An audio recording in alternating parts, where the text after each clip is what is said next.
up, dude? What's up, Mr. Leone? That was perfect timing. Yes, sir. Cool, you ready? Good. You ready to do the show? Yes, sir. All right, let's do it. Let's do it. Come on in.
Come into my pad. Just sit down, go sit down. I mean, it's the whole feeling about just raw horsepower under your foot. It's beautiful. It's a beautiful thing.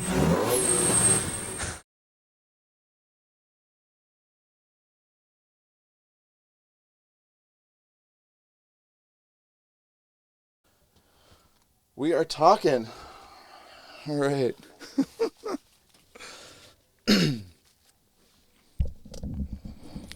What's up? What's up? All right. Let's just play with these levels a little bit. Hello. Hello. How you doing? Super cool. All right. We got our recording levels up. All right. Everything's cool. Got Greg Leone in the house. All right.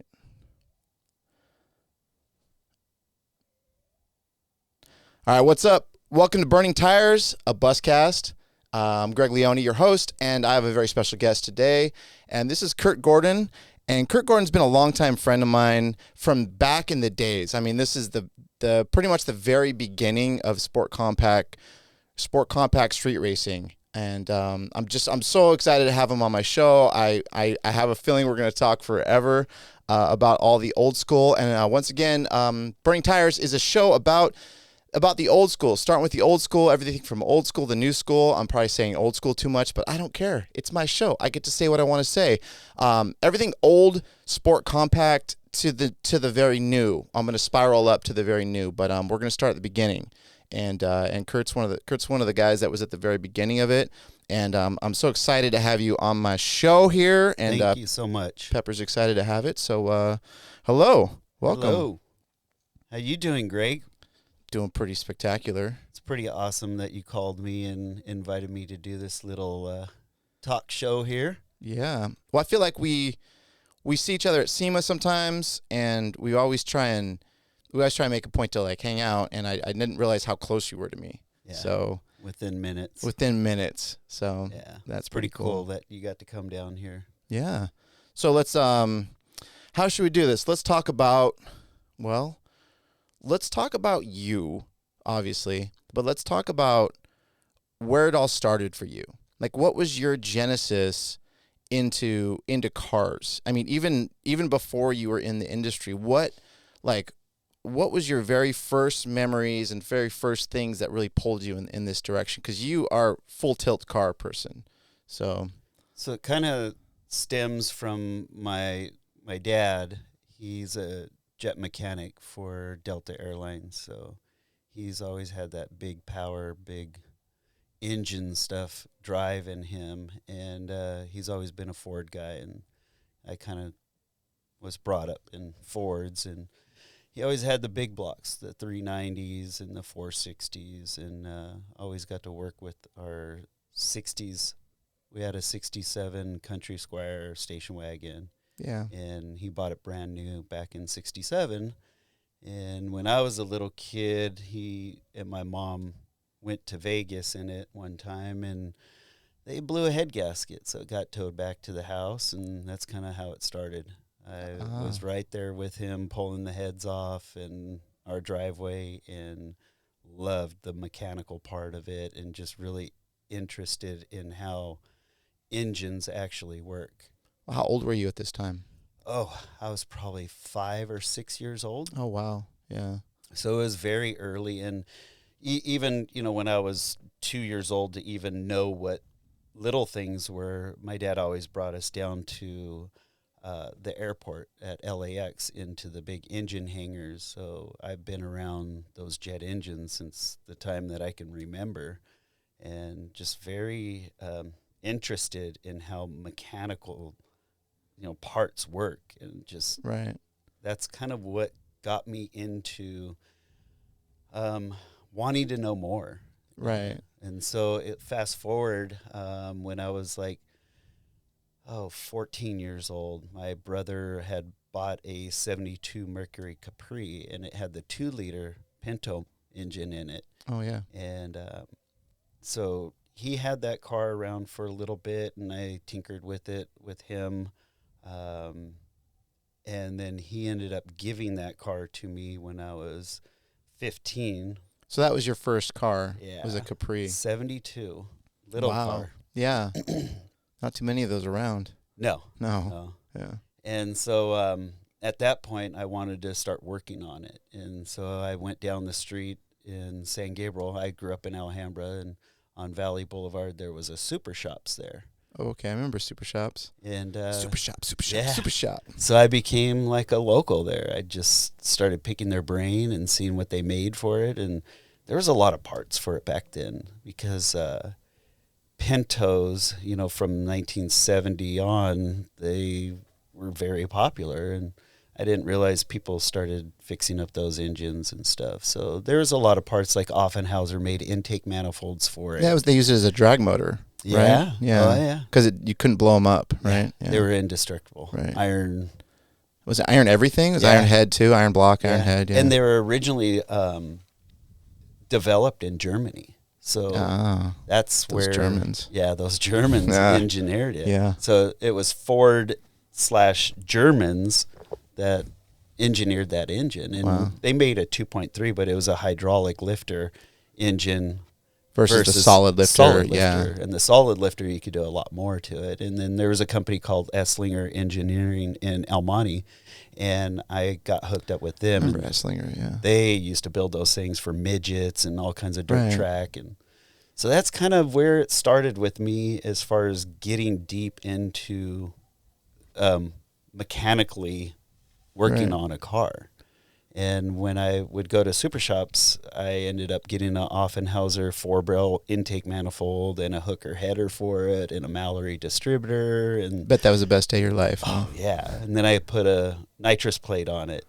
And because, 4-barrel nitrous plate. Yeah. Seems like the way to go. So you had that engine making, I think it made somewhere around 110, 115 horse. Right. And I put a 125 kit on it because it was non-adjustable back then. And it doubled the power. Yeah. For a very short time. Oh, wow. It crushed ringlands and stuff.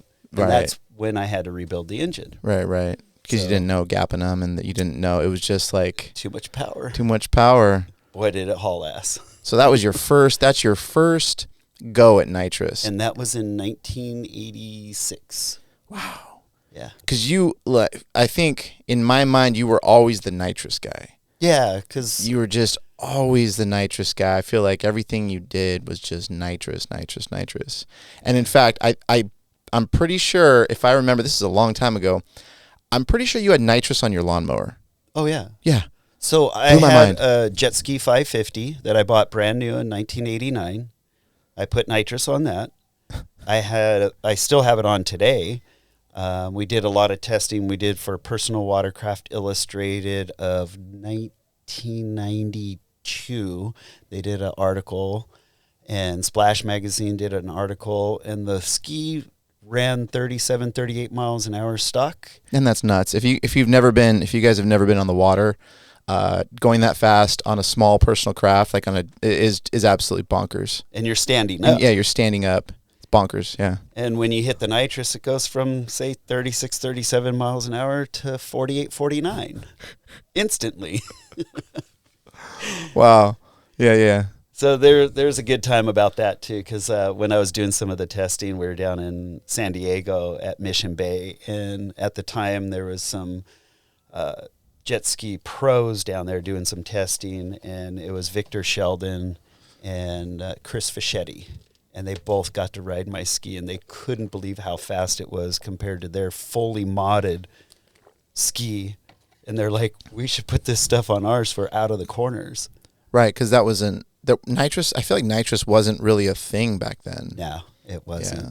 Maybe drag car stuff or whatever, Yeah. but that's about it. But not on a personal watercraft. And then in 1994, I bought a sit-down Sea-Doo GTX jet ski 3-seater and put nitrous on that.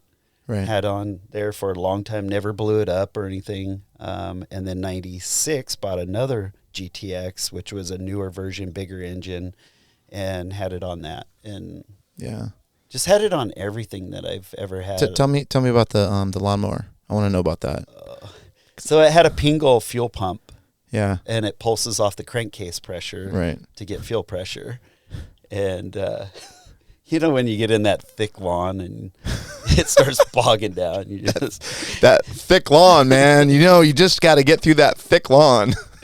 you just bump the button, and it was off of a 9-volt battery because the solenoid will actually open at 9 volts. Right. And it was pretty cool.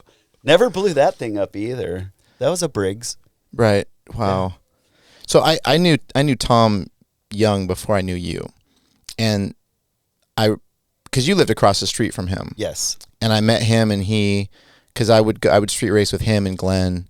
Yeah. And they ran a lot of nitrous on that like first gen Integra. First gen Integra with the stripes, man. I did all of that. Yeah, but they talked. That's how I knew about the lawnmower, because they're like, oh yeah, he has everything nitrous. I'm surprised he doesn't blow his leaves out of his lawn with a nitrous bottle.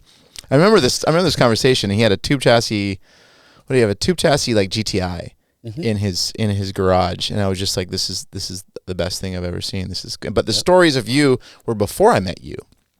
So, and this was probably 93. Yeah. 93. 93. Yeah. Because I met Tom. I worked at Nitrous Oxide Systems from 90 to 93 or 4. Right. The Gulf War was happening around that time. Okay. And that was when NOS was by the airport. No. Right, by John Wayne? No. No, it was before that? Cypress College. Oh, wow. Yeah, in Cypress on Lakeshore Drive. Oh, wow. Valley View and Lakeshore. Yeah. Yeah. That was a little place. It was small. It was pretty small. Yeah. I bet it was 5,000 square feet. Yeah. Yeah. That was way back. Wow. Yeah. Yeah. So I was a tech and did R&D there. So I got to learn a lot. And I had a phone call, and this guy wanted to put nitrous on his GTI. And so just talking, I was like, so where are you located? And he goes, oh, I'm local. And I go, why don't you stop by and we can talk a little bit more about it. Yeah. So he did. He stopped by and we became best friends.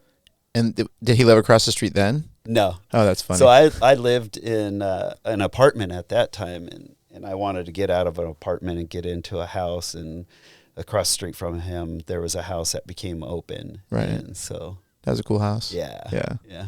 A lot of good times. A lot of good times at at that parties. house. Yeah, a lot of parties at that house. Yes. Good So times. was NOS your first industry job? No. So back in end of '86, I actually got a job at Super Shops. That's what I was going to say. I remember that. Yeah. I was like their buddy. They hung out there all the time. Right. And so they ended up hiring me. And hey kid, you want a job? yeah.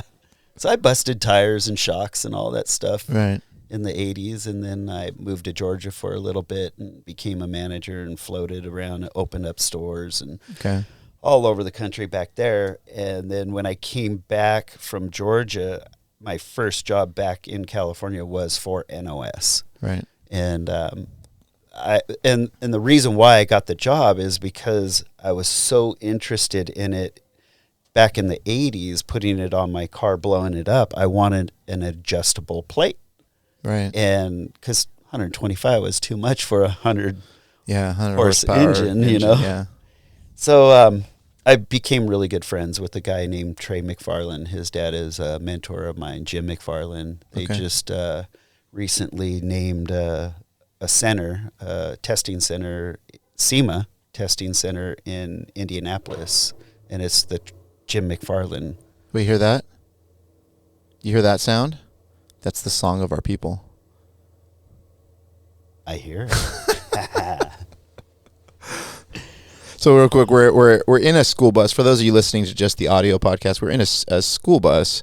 So the sound quality, we're not in a sound room. We're in a mobile school bus. This is Pepper the school bus. So we're going to get some outside noise, and there's going to be some stuff that's going to happen, and that's one of the cool benefits of being in a mobile podcast studio. So continue. This testing center. So Jim McFarland is someone that worked for Ford and GM and pioneered a lot of stuff, worked for Edelbrock, worked for Flowmaster, had his own dynoing center and testing and development. And he worked for Edelbrock for a very long time, designing intake manifolds and cylinder heads. And this guy was amazing. Still is amazing. He worked for worked for NHRA as a vice president of technical. So he's the one who passed laws and safety stuff, and that's wild. Make sure the tech was up to date and up to par. His son Trey McFarland, I kind of grew up with him. Right. He lived in Torrance, and I always palled around with him because working at Super Shops, talking to him on the tech line of NOS. He worked there before I did, and he got me the job there. So that's kind of my first job back in California, and that's kind of how I got into the import scene. Right. Wow. And he was kind of your way in because he was into imports, or what was the? No, he was my way in because he and I talking a lot about just different engine combinations, because I was building engines over the counter at Super Shops, selling all internal components and stuff. And he taught me a lot about nitrous, like everything. And then obviously when I started working there, that was just the best, because I used to do all the Pro Mod cars and do all Super Chevy. When you started working at Nitrous, or when? Yeah. So that was, you went from Super Shops to Nitrous? Yeah. Okay. And then started working on Pro Mod cars, big 706-inch Scott Shafroff engines to Sonny Leonard and Eagle Racing engines. And they're all 632 cubic inch and up. And what I would do as far as tech support is they would send 2 techs out to an event, and we would work with the Pro Mod guys as far as flowing their fuel systems and flowing their nitrous setups, as far as, because no one back then knew how fuel and nitrous actually needed to be flowed to get the right amount of air and fuel. And so you had to take your jet diameters and get the total square area of it, and then flow it through one jet to see if you had fuel pressure drop and things like that. Interesting. So they didn't know about that. That's why they were killing engines when they would go faster and faster, because the G-force was fighting the fuel pressure versus what they were flowing it through, and it was dropping and they couldn't see it. They're dumping that fuel out, and it's not enough pressure, because these are all like low pressure fuel systems at the time, right? Yes. Yeah, carbureted fuel systems. And so if you're dumping a ton of huge shot, if you're doing like a 200 shot or whatever, you're going to be dumping a lot of fuel. Yeah. And they had 2 and 3 stage systems. Right. And so what we did at NOS, we had a lot of engineering that we actually developed.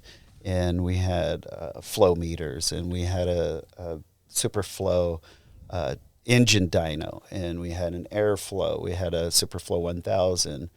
And this is all big V8 stuff and Yeah. big like 1,000+ horsepower Yes. builds. So Yeah. so when you're dumping when you're dumping in 1,000 horsepower nitrous, you're gonna see a big. Okay, that makes sense. Yeah. So that was kind of like the pioneering of nitrous, and me being part of that was pretty good for later on in my life of doing all this nitrous stuff, really understanding it and knowing that fuel pressure is everything. Yeah. And so instead of running low fuel pressure, we started having them run EFI pumps, which Right. at that point, EFI was like 20 PSI, Wow. not 60, 80, 100. Right. And so we were having them flow the stuff at 20 PSI, and then you'd bring your fuel jets down, but the volume that you could get at higher PSI, and then the spray pattern out of fogger nozzles or a spray Was bar, way better, yeah. so much better. So Right. that changed the whole industry. And because they weren't running separate fuel systems for the nitrous before, or were they? They were. They But would it was run that low pressure just yeah, didn't do it. all Yeah. low pressure stuff, bypassing return systems, but Yeah. just low pressure. Wow. Yeah, so that was pretty cool. That's wild. It was 20 PSI was EFI systems back Yeah. then. Fuck. Wow. Yeah. Yeah. So my background in the pro mod stuff really elevated my knowledge of just engines in general. Right. You know, mechanically, physically. We're working with a lot of blowers back then too, because it was probably about 70% nitrous cars back in the Right. 1990 to 93. Blowers love nitrous. And then blowers started coming in. A lot of people were switching to blowers. Right. And nowadays, you know, there's few nitrous cars in pro mod, and they're mostly all blowers. Right. But blowers love nitrous. Yes. They love nitrous. Yeah, Greg, you should know. I should blew up a bunch. We put a lot of nitrous on you. This is true. This is true. Yeah. So then what led into the Sport Compact? What was your first? So other than Tom and working with him on his GTI, it was basically I had a few phone calls of two guys in the valley, and these two guys were like the fastest street racer guys that would be out in Silmar. Okay. And Silmar was probably, I would say, the start of the import street racing. Silmar Yeah, because that was before everybody went to Ontario. Ontario. Yeah, So that's right. This was the early days with Archie Yeah. and with a guy named Bernard and Tony Fuchs. I remember and Bernard. I remember Tony out there. So it was a big thing between Bernard. He was the one who called me at NOS wanting more power. Right. And I got with him, hooked him up, got nitrous on his car, and he started taking out Tony. And then Tony had nitrous on his car, and they'd go back and forth every other weekend. With Who his would Integra, win? with his Integras. or DB, but DA Integra. And then this is in 94. Bernard had a 94 Integra. Okay. And it was brand new. Wow. Yeah. And you started taking him out. Yeah. Yeah. So it kept going back and forth between them Because then Tony went nitrous too. Then for a very long time. yeah, but he was carbureted nitrous Yeah. for a long time. Yeah, it was. Yeah. So that was the with beginning the of AEM manifold. it. Yeah. Yeah, I had that manifold on my DA or my Oh, yeah. DB. I Yeah. remember that. Yeah. So basically, Bernard kind of got me the bug. Okay. And what happened was we ended up burning some exhaust valves. Right. And so I was his tuner. So he came back to me for advice. And I go, let's pull the head off and let's get some custom made valves done. Right. And so I did some custom made stainless steel from Manly. And they faxed me over fax. Facts. Well, you couldn't buy. See, that's the thing. You couldn't buy valves. You couldn't buy You anything. couldn't buy anything for a Honda motor. No. Right. And that's like, if you think about what you can buy today, it's crazy. Like I can get on OfferUp and go find some brand new valves 3 blocks down. Somebody's got a set of them. But like today, like those days, people don't realize Like you had to make your way through it. Yeah. This is pioneering. This is what nobody knows this story. No. You know. Nobody. No. So you had custom made valves from Manly. So I was working at NOS still, Mm-hmm. and we had a good relationship with everybody as far as a performance racing manufacturer. Because I was out on the road with them at all these events and stuff. So I had family out there. I call them, Right. what do they call that? Circus family? Your circus family, yeah. Your road family. I was traveling like every other weekend, every weekend. It was crazy back then. And so I called up a buddy, and then he faxed me over this sheet, and I had to fill out all the diameters and stem length and where the valve groove is. And Wow. it was pretty cool because I actually had to do a diagram of a valve, and then they ended up making it. Right. And we only did exhaust valves back then because that's the only thing that burned. Right. So we didn't care about airflow on the intake. You weren't oversizing them yet or anything like that, right? So that was the big jump as far as longevity. Was the exhaust valves? Yeah. And then we ended up hurting a piston because the engine wanted more. Right. We gave it more. Because it was stock pistons. Yeah. Was it LS? Was it LS? It was an LS, yeah. And so then that was probably where my first Honda engine teardown. Right. Wow. Yeah. Yeah. And that was done in Westminster across the street from Tom. Really? In your garage? Or, yeah. And that's kind of what started Tom and I really getting into it. Yeah. And he was a partner of mine. He helped me open up KG Precision on Beach Boulevard. Wow. If it wasn't for him, I don't know what I would have been, Shout out to Tom Jung out there. Shout out. Shout out, brother. Shout out, brother. Hope your boat's floating good. If anyone doesn't know who he is, man, you got to look him up. I'm hoping to sit down. I'm hoping to get him on the show. I think that's going to be a wild ride. He's got a Eliminator pickle fork that has a K that makes 1,400 horsepower on E85, and it's amazing. He's got like $30,000 in just his jet pump. Yeah, man. I just can't wait to sit down with that guy. And I actually put nitrous on that too. Just really? last year. Yeah. Yeah. He came over my house with the boat and put a nozzle on it. And I hooked him up. So I had tons of solenoids and stuff from back in the day. NOS days right. and my shop days. And so, put some stuff on it. Because he had a lot of boost lag. The thing wouldn't come on boost till like 4,500. And so now it comes on boost hard. Right. Just pre-spool it. Yeah. That's cool. Yep. So then that's your first motor teardown, and then what happened next? I mean, once you put it back, I'm sure that thing smoked Tony. So kind of where it went from there is once I pulled it apart, my coworker at NOS, Rick, we called him Rick the Dick because he was the shop manager. Right. Ball breaker. Yeah. Yeah. And he ended up leaving NOS and went to work for Arias Pistons. Ah. So I had an in. So I called up Rick and I said, "Hey, Rick, I need something." And he helped me out and got the very first set of pistons. They had never done any type of import as far as Honda Acura type pistons. They did motorcycle stuff, but and big stuff. Yeah, they did big stuff too. Yeah, fuelers, top big fuel, stuff.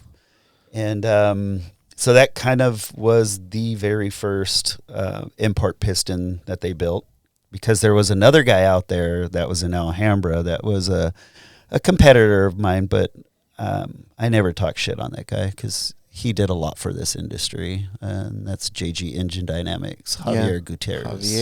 Yeah. Good guy, really good guy. Shout out to Javier. Yep.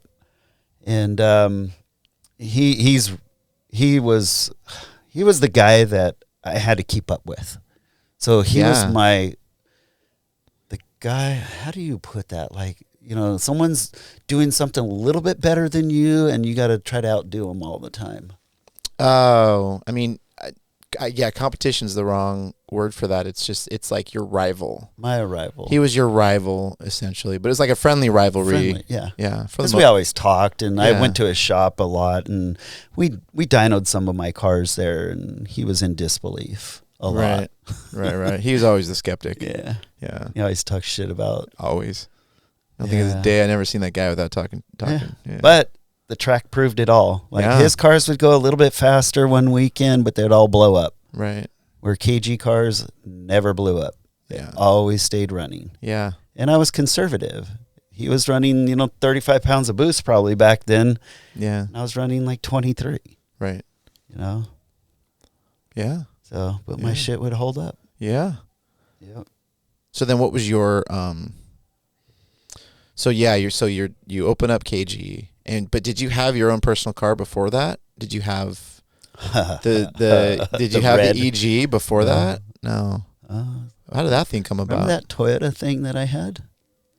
The Toyota thing? Yeah. Oh, the 4Runner, the turbo 4Runner. You got it. Yeah, that's early days right there. I was at NOS when I had that. Wow, that turbo 4Runner. So these things rare. Those things are super rare. A buddy of mine has a turbo truck. Yep. Yeah. So they made them, the turbo trucks, they made them 86. The 4Runner, they made 87, 88. Only 2 years. That thing did, what, 14s? Or it did 14.1 that thing did on 33s. Yeah. Nutso. Yeah. And I used to take out so many people. And we used to go to Carlsbad, and Greg knows that. Yeah. I love that track. Carlsbad. That was hate the return road. Yeah. Oh, my gosh. So for anyone that doesn't know about Carlsbad, it's in San Diego County, and there's a dirt bike track that's on the top side of where the drag strip is, and the drag strip's kind of down in a pit. Get all that dirt from the you get all the dirt from the track. And the road out there, you'd lose parts of your car on the drive out there because it was like unpaved. Yeah. And so remember the potholes on the return road that you had to avoid, or you just have to get towed out of them when you're on slick? So the burnout box at this place was actually made for rear-wheel drive cars, never had front-wheel drive cars. So anybody that had a front-wheel drive car had to back up all the way to the guardrail. Yeah, to get your tires in it. To get your tires in, so your back end's almost hitting this guardrail just to do a burnout. Yeah. And then the shutdown area was a wall. Yeah. Straight on wall. Shut down. Yeah. Like mountain. Yeah. You knew when to shut down. Yeah. You didn't push it past when line shut down. And hard on the brakes. If you barely made it to the mountain, you'd have to back up and then make a left and go up the hill. And that track was sea level. It was. So it was the fastest. I think the fastest I ever went was there. I think I did a 10.2 in the CRX there. Yeah. Yeah. Just, man. Sea level. Yeah. Terminal Island, too. There was Brotherhood Raceway. It was Terminal Island. That was another sea level track. So that era is what we're talking about in the early 90s, which is, like Greg's saying, 93, 94, 92, actually. Actually, it goes back further than that because when I was working for NOS in 90, 91, 92, 93, Big Willie was a very good friend of the owners of NOS because NOS used to give him money to help him with the track. Right. Rest in peace, Big Willie, man. Did a lot for street racing, taking people off the street. Yep. So, and man, we got to race anything, foot race, skateboard, anything you had, they would let you line up and race. Exactly. And then you can tell them no time if you were going out there to make some money. If you were going from there, because what we used to do is go there, go out to Ontario, or go to Silmar, and we just run no time, so no one knew what we ran. Absolutely. Because nobody, you didn't want anybody to know how fast you were. Nope. Yeah. Yeah, so Big Willie had a lot of influence on how Southern California cars got faster and faster because that was our track every single weekend. Every single weekend, yeah. Friday night grudge Friday there. Night, Saturday night too. Yeah. And I think that's where, it got more people interested in getting a car and wanting to fix it up and race. Right. Because it was a scene there. It was a full scene. Yeah, it was like and a party. everybody got along. Yeah, everybody. Didn't matter what you were. No race, no color. No race, nothing no color. was like that back then. Just octane. We all bled octane. We did. We do. We do. Yeah, we're all the same breed. And Tom back then, when he was my neighbor across the street, he had a little YSR that he had a little, I think it was a Hoosier slick on it. Oh, and YSR. I helped him put the bottle on it. And that thing had nitrous on it, little YSR engine. I remember that. He put a 125 engine in it. Yeah. And he used to take everybody out. That bike had a wheelie bar. That bike was nuts. It was so fast. So nuts. On a YSR. Stupid fast. He still has it. Really? He says he's going to bring it out someday. YSRs are little things. People, if you don't know what a YSR is, it's a little tiny, it's like a pit bike. Yep. Right? And this is a pit bike on steroids. It was. Right. Yeah. Like there's tricycles bigger than a YSR. Like, yeah. You know? Yeah, definitely.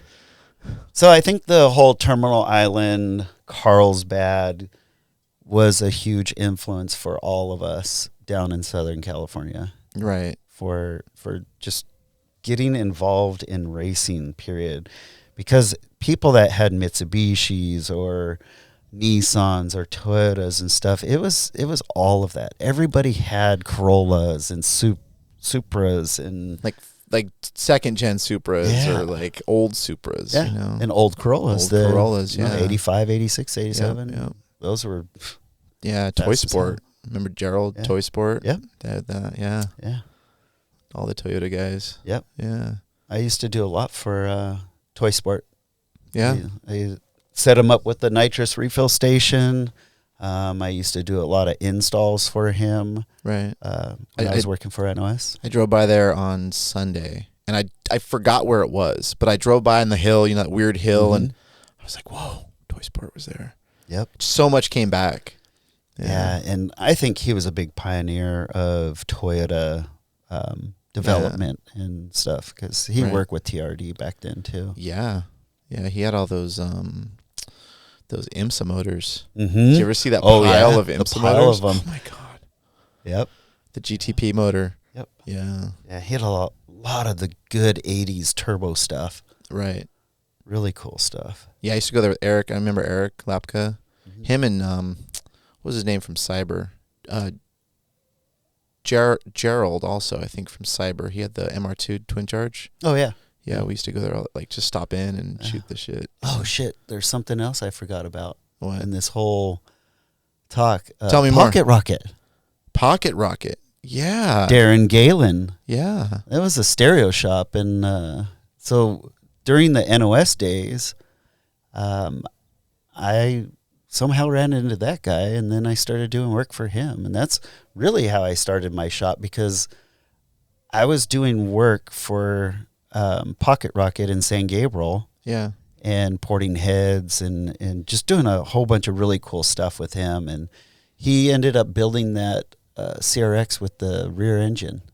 Like Javier started, but then that car disappeared. Okay. Yeah. He actually finished his. Right. And that was like the crosstown rival of Pit Crew. Yeah. It's Pocket Rocket. Yeah. So I did a lot for Darren Galen at Pocket Rocket.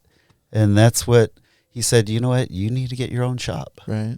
And I was driving from Anaheim to San Gabriel back and forth like every day. Wow. And it was a long trip. Yeah, I bet. So then I said, all right, Darren, you pushed me, and I started it. Yeah. So that's how it became. Yeah. And that's when I met you, was there. And I can't remember exactly how we met. It's been like 30 years. It's been 30 years. Oh, shit. This year it's been 30 years. 30 years, yeah. Wow. Oh. How old are we? Only 40? Bro, you don't age. Holy shit. Bro, you don't age. You've looked this way for as long as... Everybody in the import industry that sees a post or something that goes up says that I made a deal with the devil. 100%.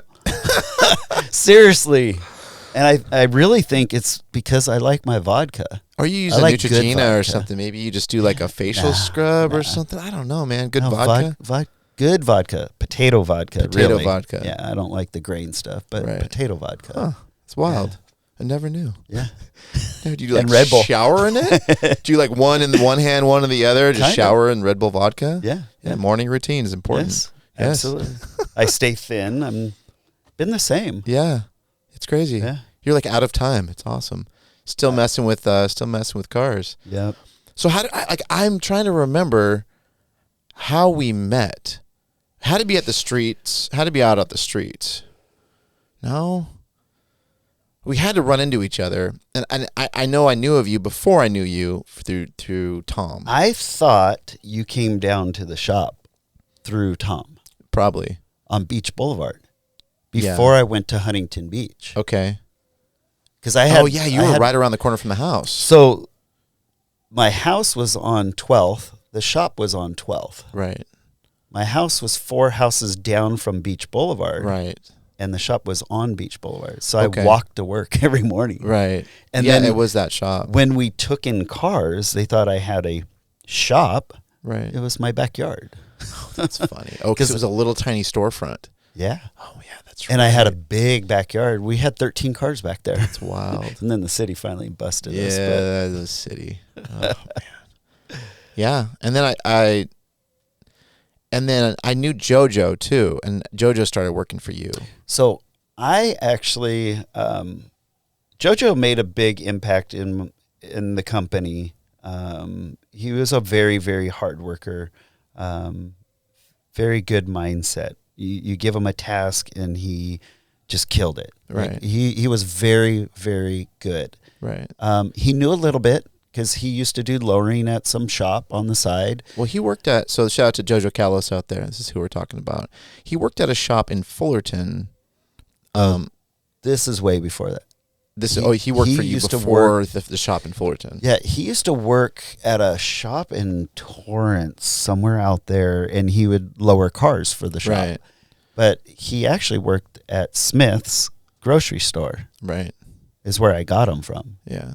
And so then he worked for you, and then and so he worked for me for a couple of years, and then we grew together really good, and I taught him a lot. I mean, he tore down engines. He put engines back in cars. He was going fast.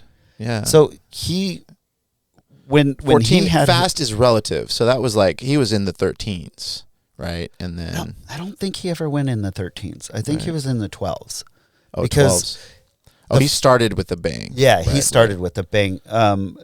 So what happened is he had a 94 white hatchback. White EG. Right. And his 94 hatchback was new, like new. Okay. When he was working for me. And he ended up wanting to turbocharge it. Yeah. It had nitrous on it. It had a GSR engine that he did the swap at the shop. Right. The whole swap was done. And then I think he fell in love with just doing swaps and just working on cars. He really got deep into it. And then he was over the nitrous thing after a while. Right. So then he was friends with Miles Bautista from Revhard. Yeah, Miles. Yeah. And so Miles ended up getting him a turbo kit, a Revhard kit for his car. The OG kits. Yeah. Yeah. It was the upgrade of the drag turbo kit. Yeah. Because you can get a drag. There was Greddy one? You can get the Greddy what was it, HKS manifold? It was probably HKS before HKS had that cast manifold. I think I still have an HKS cast manifold. Oh, really? Yeah. Wow. Yeah. So we actually, JoJo put the system on at the shop, and instantly that GSR stock was, God, it ran like 1180s. Wow. Like right off the bat. And he ran that for, I would say, 2 events. Right. Stock engine, running 11s, high 11s, where the fastest cars back then were running like 11.1. No one was breaking in the 10s back then. Yeah, no one had broken the 10s. Stefan Papadakis one weekend at Pomona ran like 11-1, 11-1, 11-1, and then like 11-0, but could not break the 10. In his like hatch. In his black hatch. Yeah. And that was the fastest car back then. Right. Period. There was no one going faster than him. He kind of held that title because he went so many consistent 11-0 runs. Right. And so then JoJo wanted to build that engine, and so we tore it down, built it, sleeved it, and for anybody who says that, oh, they were back in the day when sleeves were like just being pioneer, I'll call your bullshit. Because if it wasn't for Stefan Papadakis telling me about a machine shop that was by my shop. Dan Benson. Shout out to Dan Benson out there. Yes. Yeah. Dan Benson at that time did not have a step sleeve, but I worked with Dan because Stefan actually gave me the intel to go talk to this guy, Dan. Right. Dan came up with this step sleeve. Right. And I was the first shop or the first person that had step sleeves. And he used to use Darton. You'd get a solid sleeve and then cut it down, yeah. And there was a guy named Mike, and he would do the machining and put them in. So shout out to Steph for, Yeah, I see Steph all the time at the Formula D events. Yeah. Yeah, I ran him at the skate park. Huntington Beach skate park. He was like skating the skate park. He was like scanning it. He was like testing it out for his little one, his son, because his son was getting into skateboarding. So he did some recon at the skate park. Oh, cool. He rolls up behind me. I'm like, what are you doing here? He's on some like cruiser board. I was like, what are you doing here? But yeah, I've known him forever, man. I think I met him at the street races. Yeah. In his he used to street race his black. Yes, he did. Yeah. Black. So black EF or ED hatchback. Yeah. Yeah. So the stepped sleeve was a big improvement in what we can do, because back then at that time, JG was just cutting the old sleeve out and putting a stronger thin sleeve in. So like you had the Mianite, which is just gray iron stuff, and then he would buy a sleeve from, I don't know who, it was LA Sleeve, I believe it was, and it was a ductile iron. So you still had a better sleeve than stock, but because he was pushing stuff so hard back then with boost and maybe tuning was he still would split sleeves. He would split sleeves all the time, and tuning was not right. Yeah. Tuning. We had DFI and Electromotive Tech 2 and Tech 2, and then like my ECU programs. Ooh, EL Prototype. Yeah, too. Shout out to Eric out there, EL Prototypes. Eric, I'm hoping to sit down with him on here too. Yeah. Eric had the best tunes of anybody, and nobody did stock ECU tunes back then. Well, yeah, I mean that's what we pioneered those off my car. We would test them, and in the back of our work, which was Wells Fargo Armored, and we would just kept programming, doing the EPROMs, running the car, going out street racing, figuring it out. Yeah, that's how I met Eric, was through you. Yeah. That was a good hookup. It was a good hookup. Yeah. Eric tuned my car when it was GSR nitrous only, and I had the world's fastest nitrous car. Yeah. Nitrous Civic. Yeah. And it was 11, so it wasn't anything super fast. But that was super fast. Yeah, it was. No, but that's the people don't realize. Like you got cars doing sixes now, sevens, sixes. Yeah. Are they doing sixes yet? Sevens. Yeah, sevens. And front wheel drive, no wheelie bars, doing sevens, and so but like 11 was that. Yeah. So like what Speed Factory's doing, 11s was that. Correct. Right? Like in this era, and this was like mind blowing. People were like, "How did you go so fast?" Yeah. Yeah. It was nuts. Yeah. Crazy. So you sleeve the thing, and then his car broke 10s with the sleeve and everything, right? Yeah. Yeah. So JoJo, I took in.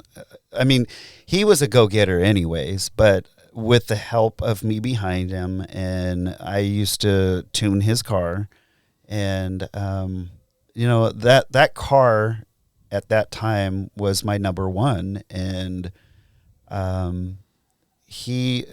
So back then we had quick 8.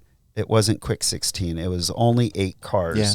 And so say 30 cars showed up and you qualified and only 8 cars went to the main. And so JoJo was Battle of the Imports. Yeah, Battle of the Imports. Yeah, Frank Troy. Yeah, it was Shout out before to Frank out IDRC. there. Yeah. So it was all Battle of the Imports, and JoJo's car was always in the top 8. Right. Always. No doubt about it. Never blew up, never had an issue. And he always drove to go faster. Right. So I think that's one of the reasons why later on he left the company, because he's seen the betrayal. Yeah, the betrayal. Oh, the betrayal. Yeah. He went to your crosstown rival. He did. Yeah. Yeah, he was supposed to be going to college, but he went to go learn somewhere else. At my took the car, stripped the stickers. Yep. Man, that had to be and from then on, he really didn't go faster. He had a lot of headaches issues, and stuff. Yeah. Then he got sponsored by Castrol, and that was up and down, and never really became anything fast. Like, I just don't know what happened. I think it was the person behind him, the shop. He always had issues. Yeah. The shop just couldn't hold. Well, but you know, when that was all going on too, there was that was the huge boom. Oh, Scott Revell was in it too. Huh? Scott Revell was in it. Yeah, Scott Revell. There's a story. There's a story. There's a story. All right, so your shop's doing well, and then I meet you at some point. I must have come in the shop to talk to Tom, or something, and then we just start hanging out. I just start hanging out. You guys, it was so cool. I think because Tom was like family. Yeah. And then like you became family, and then there was like you were a really big part of KG, because there was my sister Felicia, and she was a big time street racer. Yeah. And I was always in her Corrado. That I put nitrous on and a smaller pulley to boost it more. I wonder if I met Felicia.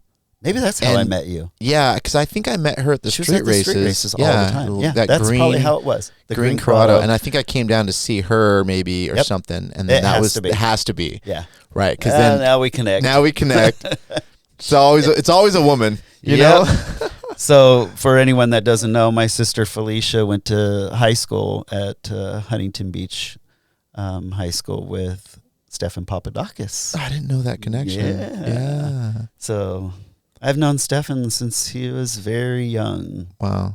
Yeah. Yeah. And now he's big and blown up and doing very well. He's doing very well. I'm really proud of Stefan. Yep. Proud of you, Stefan. Hope you can get you to sit down here too and talk to me a little bit about that old school. Felicia. And then it was like Greg said, everything that's been around me has always had nitrous on it. Yeah. And everything I ran had nitrous on it. Yep. Everything. Turbo nitrous, supercharged nitrous. Yeah. The Corrado, your car. Yeah. Supercharged nitrous. Nitrous. Even the when I had carbureted nitrous. Yep. Direct port nitrous. Everything was nitrous. Yep. ITBs nitrous. Remember those ITBs? Oh yeah. I had to cut down oh man. Did we weld it at your place, or I think we went to? We do go to Dan's, to Benson's, to. I don't remember. I think we machined it or something afterwards at Dan's or something like. You machined it there because I had a Synchrowave 250 at my shop. Oh yes. Yeah. Yes, and it was definitely a struggle. Yeah.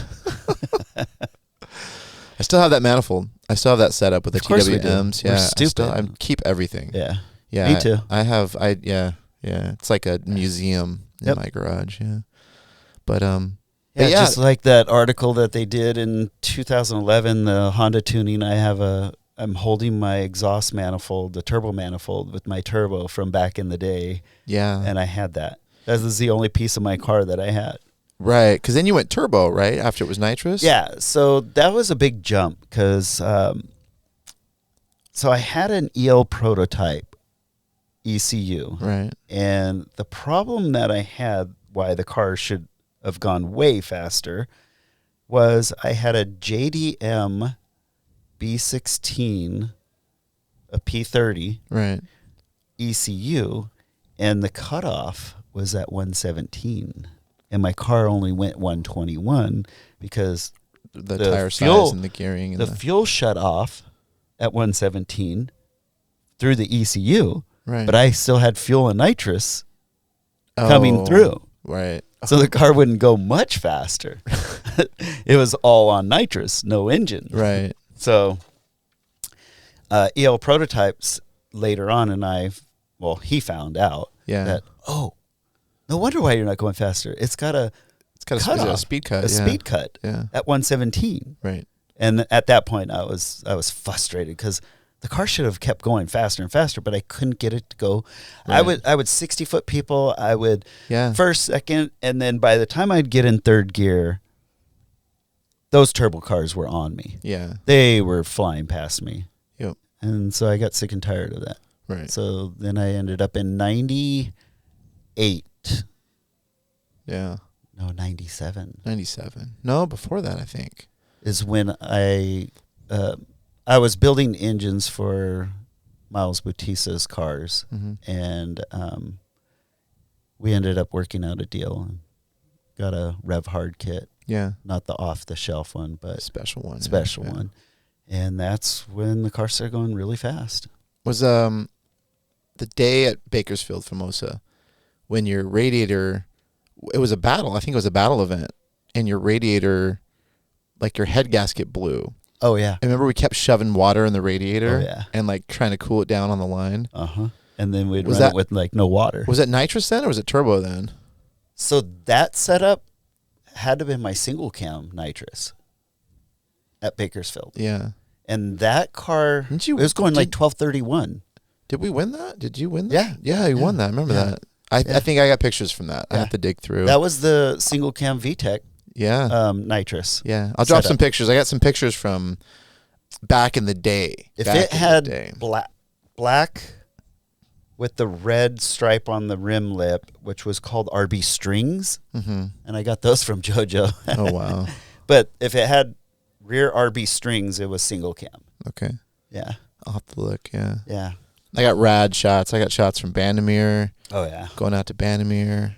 So I got all the good stuff. For you people out there, Greg, I used to take Greg to all of our events, and Greg was a huge help for KG. He was our pit crew. Like I had at one time 16 cars that I sponsored, and at any given time, at any race, we had 4 to 5 of us, and Greg was a huge part of organizing and getting all of our stuff, tires and spark plugs and changing stuff and making sure they were dialed before we got up to the line.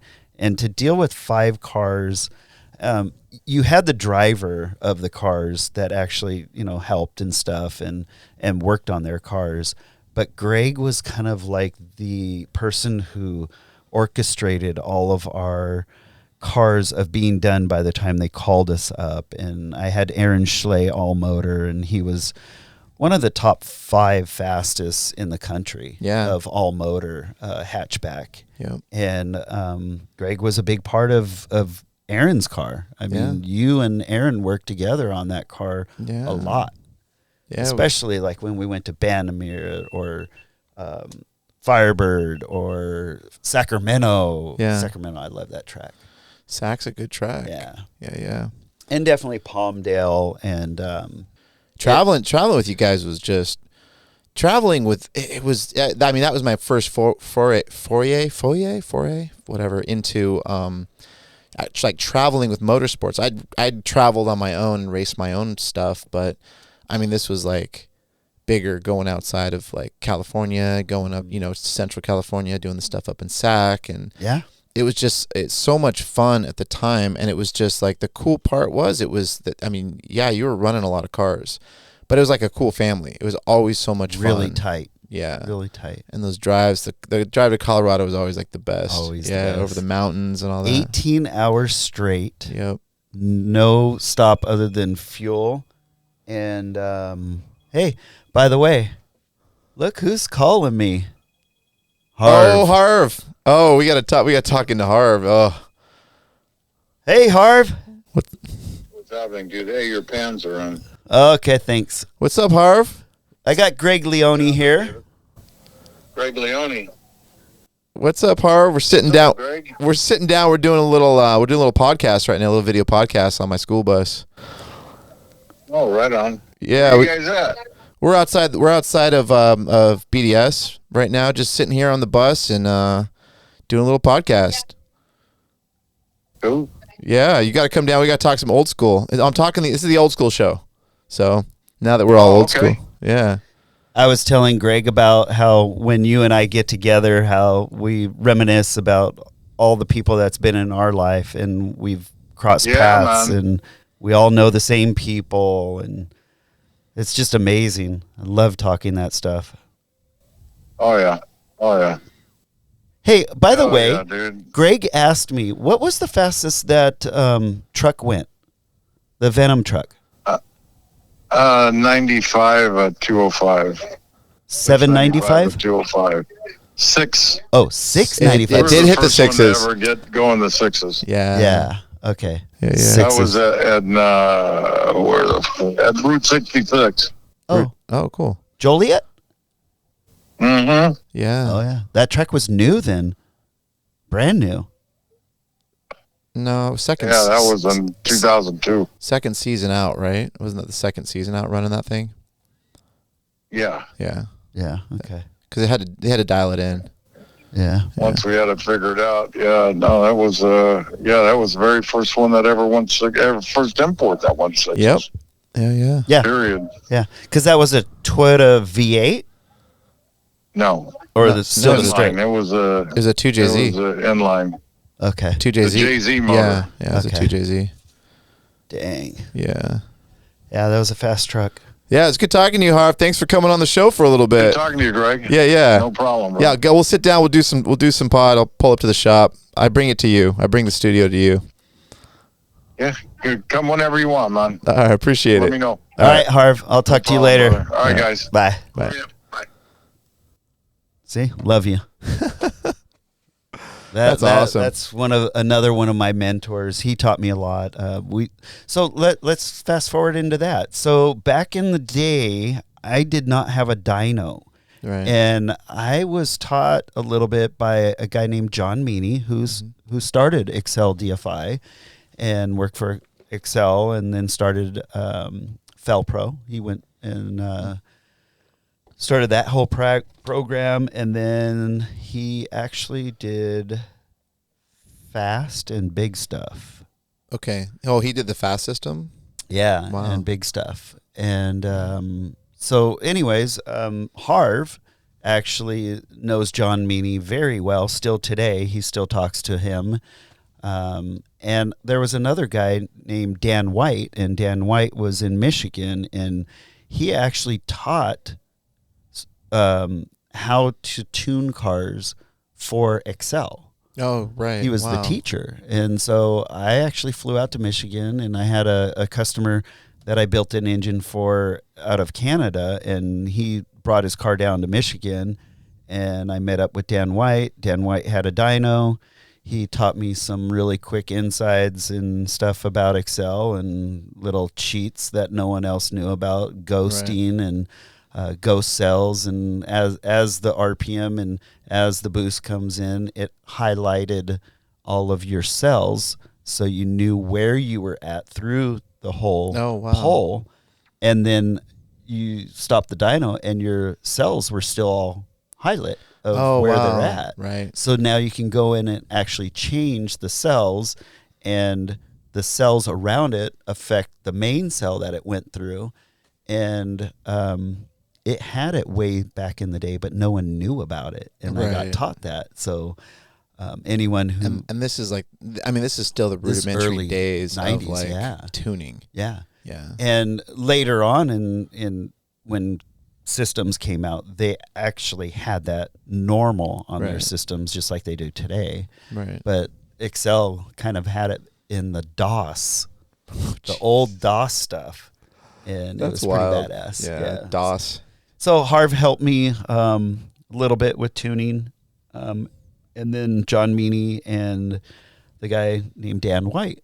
And Well, not too many people had dynos back then. No. It was just like really hard to find somebody who had a dyno. Dynamic Autosport was the biggest influence. Yeah, Eddie Kim at Dynamic had the dyno. Thank you, Eddie Kim, for all those. Shout out to Eddie Kim. Yeah, Eddie let me dyno there. Yeah. I dynoed all of our cars there for free. All of those years, he never charged me a dime. Yeah, same. The guy was just awesome. He's a brother for sure. And all I did in return is I ran his sticker on every single one of our cars that we dynoed there. Yeah. To give him some love back. I still have his sticker on some of the cars. Yeah, like it's still on. It's on the S13. It's on the CRX. And he just shut his shop down a couple of years ago. Yeah, he moved to Anaheim or Santa Ana. And then he shut it down. Yeah. I ran into him. Where did I run into him? Maybe at Costco or something. I ran into him. It was like I had to go. He had to go. But it was like. It was always good talking to him. I'd love to get him on here, too. Yeah, that would be really cool. Because Eddie started his shop just a little bit before I did. Right. So there was ProMotion that started before my shop and Dynamic Autosports. And if you want to back up, like Robocar and... Yeah, Robocar. And Hum. Robotech. Do you remember Robotech? Yeah. Charlie? Was it Charlie from Robotech? Yeah. And then Han Motoring in Alhambra. Han Motoring, yeah. I used to do nitrous installs for them when I worked for NOS. Wow. Yeah. And that's how I got really tight with them. But so those were the only shops that were around before the import racing got big. Pit Crew. Well, Pit Crew was kind of in the middle of that whole thing. Yeah. So I used to love going to Pit Crew because I would always talk to Charles. Oh, yeah. And that was always the most fun thing in the world. Oh, yeah. Yeah. He still is He's the most fun person to talk to. Yeah, most fun. Yeah. You're fun. You're really fun. Not but, like I mean, Charles takes it up to a whole new level. Charles is just a party in its own. Yeah, Same Charles. He's one person that is Dr. the same. Charles Dr. we're Charles. talking about. Yeah, Charles Madrid. Yep. Yeah. Yeah, I helped him with a lot of stuff back in the day too. He was tuning some nitrous cars, and I gave him a lot of insight and stuff. Yeah, and nitrous is the black art. Yeah, you know. Yeah. I still feel like it's kind of a black art. I still feel like people have that stigma on nitrous. Yeah, they do. Like I don't have a problem putting nitrous on anything. Me neither. But it's like just can't be greedy, and that's the problem. Is two jets make you greedy? Yeah. Well, you have a jet selection. Yeah. Yeah. You're like, I can do anything with these jets. Go slow or fast. Yeah, let's go faster. Yeah. Yeah. And who says let's go slower? Nobody. Whoever says or let me put 50 horsepower on your car and then not ever upgrade you. Right. 50 is good. Then 200 is better. So when I had my shop, I would set everybody up with 50. And it was a dry system. And I'd say, you cannot go more than this unless you do a fuel pump upgrade. Because back then, it was all boosting the rail pressure from 32 PSI. And then when you hit the nitrous, it had a nitrous pressure regulator that dropped from the 800 PSI down to 30 or 40. Yeah. And it pushes down on the diaphragm on your regulator. The little bleed line up to the... And then it shuts the return off. And whatever your maximum pressure of your fuel pump can do, that's what your injectors. Yeah. So it dumps the fuel. So anytime that I did nitrous, it was 50 horse, and people just bitched about it. They're like, I got used to it. And I go, well, you need to spend more money. So the upgrade was the fuel pump. Right. The big Bosch fuel pump. Yeah, the inline one that you would run inline. And it's all... Yeah. So I'd do that, and then we'd get them up to like 75, 80 horse. You could run 100, but I still wanted it to be safe. Yeah. I remember then it went to wet. Wet was always weird. I kept it dry for a long time. Wet is crazy because if you go direct port on fuel injection, the smallest jet that they make is a 14, and that 14 can get clogged very easy. And it's like a 100 shot is the lowest you can shoot on the. It's a 2214. Yeah. Yeah. So 22 nitrous, 14 fuel, and it's the smallest you can go. So like if an engine isn't built, it's gonna probably break a rod. Right. I had B16 and it could take 150 no problem. Yeah, that was because, Greg, you had like a lot of knowledge over years of running nitrous. But I think, the B16 is just a stout little motor. For some reason, the ring lands on the P30 piston was definitely thick Yeah. compared to like the GSR was thin because the valve reliefs were so close to the ringland. And then the motors were, you can get a whole changeover for $600. We're talking Tesla now, motors. No, engine. Jeez, why are you trying to school me, Oh, man? man. You get a whole case. I do it to a lot of people, and it sucks nowadays because jerk. I can't stand it when people say motor. Motor is what powers electric cars. Yeah, but And powers electric things. The It is vernacular, a there's gray a little line. gray area in there. You know what I'm talking about. Yeah, But that's you why can get if you hear me, I changeovers. say engines, because engine is Engines. a combustible Yeah, type internal of thing. combustion engine. So my internal combustion engine of the B series variety of the 16 1.6 liter, I used to get those for $600. Yeah. A full K Watanabe.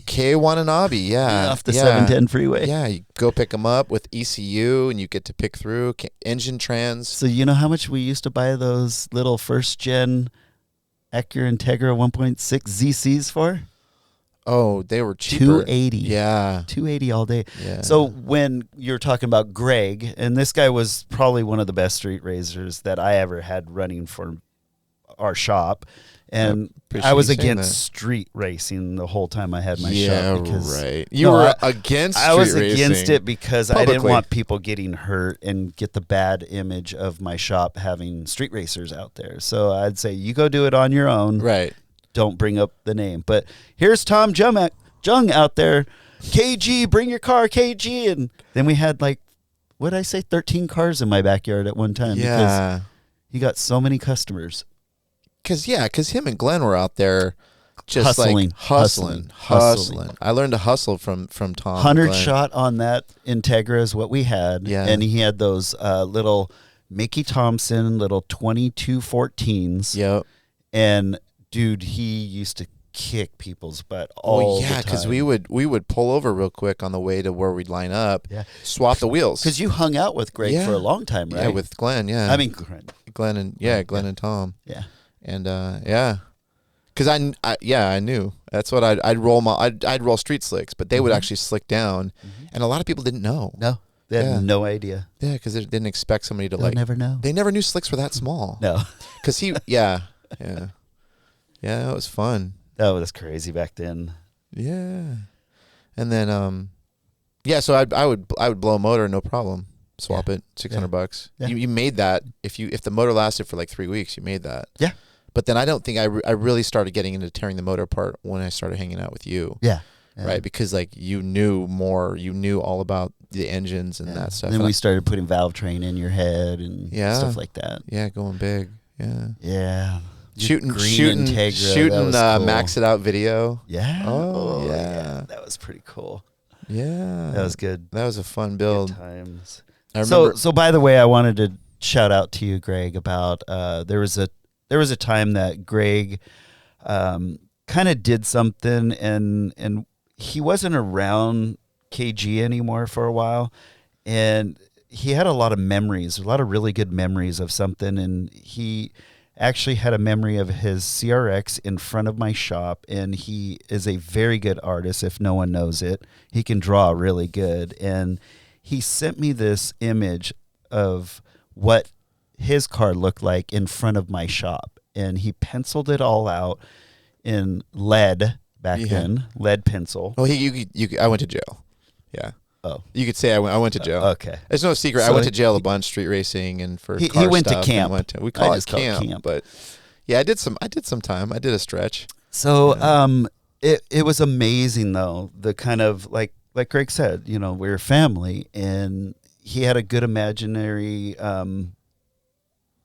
I guess picture in his head, and it came out so bitchin', and to this day it just really touched my heart, because for someone to do that and being away and thinking of wanting to be there Yeah. with his car, Right. Well, that It shop was was just home, so man. rad. The shop was home. that was just killer. I mean,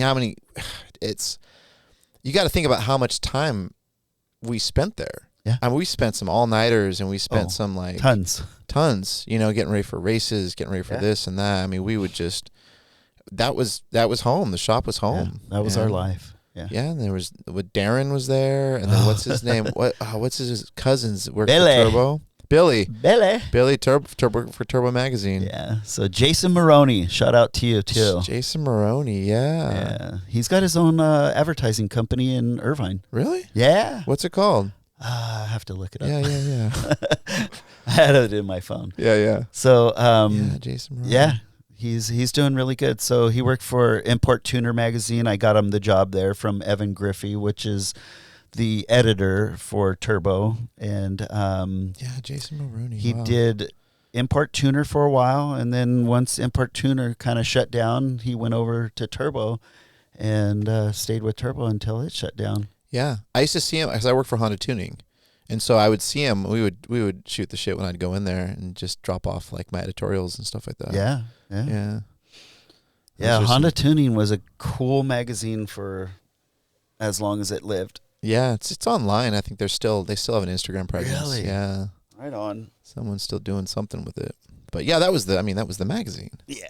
That was us. That was like our people right there. Yeah. That was our people. Kip Kington, rest in peace. Rest in peace, Kip Kingston. Yeah, Kip Kingston. Kip Kingston. Kip Kingston. Yeah, man. Yeah, that guy. Yeah. He was a big inspiration of me getting my shop too, because Kip was a big, really close friend of Mike Thermos from NOS, the owner of NOS. Right. And he would always be down at NOS hanging out, and he had a Grand National back then and a Mustang, and we did a lot of work on it, and his car was really fast back in the Grand National days, and that's how I met Kip. And then we became, I wouldn't say best friends. I would say not acquaintances either. We were good friends. Right. Like I would go to his house and so Evan Griffin was a good friend of mine through Kip. Yeah. Because he was the editor, and that's how I got to meet Mike. And your cover too. Your cover Turbo magazine. Yeah. The red EG was cover. Yeah. And then there was a big article when it was all nitrous too. Okay. Yeah. So at one time had webcam, Lori and Steve from Web. Yeah. Shout out to Lori and Steve. They actually used my car for their ads. M&H, because I was the West Coast distributor. Actually, I was the only distributor of all the M&H tires at one point, and then I got Extreme back east, that all the Mitsubishi guys. Right. A guy there by the name of Jack Coletta. He actually had a really fast Mitsubishi back in the day. He and I became really good friends, and I said, why don't you guys become the East Coast distributor? And so, he had like a first gen, right? Jack Coletta. Yeah. So white. What color was that? So that was the other car from the shop. Okay. Yeah. Because they got a cover with that too. Yes, they did. Yeah. They did. And so I was the first distributor of Bogart Racing wheels, and I had M&H, and so I had Extreme be the West Coast distributor, and so I had M&H, I had NOS, that my car was all in all their ads, and I had webcam, I had my ads in Turbo and Import Tuning, and there was there was someone else. Did STR back then. I ran all their stuff. Yeah, Scott and Freddie, STR. Speed Gordon. Trends Racing. Yeah. So that was pretty cool. People don't realize that. Speed Trend, STR. So, I mean, people don't realize what STR is still. It's been so many years. Just like Skunk is and Skunk too, right? Skunk Works. It was Skunk Works. It was Skunk Works, and then they got a season assist from Lockheed Martin. Yeah. Then he had to change it to Skunk 2. Shout out to Dave Sue. I worked for him for a minute, like cool everybody in the industry. It'd be cool to have Dave sit down here. Yeah. He talk some So stuff. for anyone that does not like Skunk 2 parts, I just want to tell you, I got to be there for a little over a year, kind of recently, and Dave is a brilliant guy. I know he talks a lot of shit, but he can back it all up. So any of you guys that don't like him or hate on him, he is brilliant. I think he makes good parts. I don't think the parts are very good. Yeah. They're not cheap. They're not, just because they come from overseas, majority of the stuff does for any company. I feel like anything comes from overseas now. Yep. Yeah.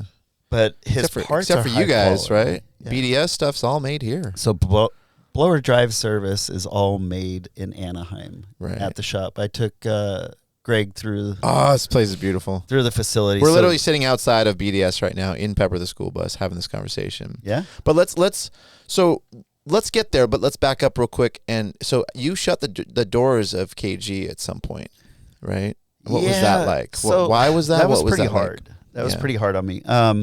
Building the empire that I did and putting all of our love, everybody, and I want to say everybody that worked for me, everybody that was around me, helped me build it, you know? Right.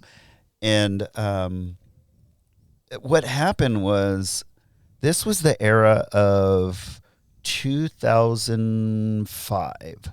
And in 2005, the internet started to become very strong.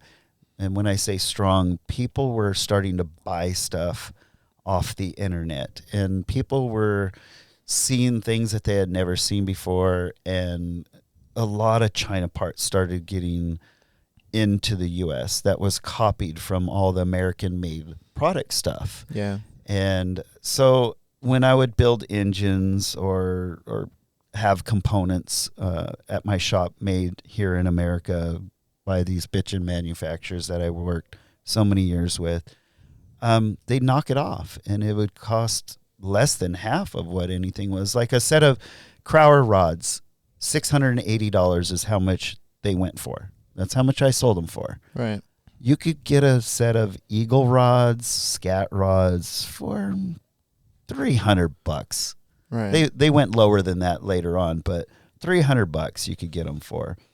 And the problem is I wasn't going to put anything that I've never tested or anything from China that I don't know about. Right. But the sad part is those rods did hold up for the most part. You know, guys making 600 horsepower, they were fine. Yeah. And I just couldn't compete with that because I had engine packages and stuff, and I wasn't going to cheap myself out, stoop down low. So it slowed down because you never had before. Yeah, so. No.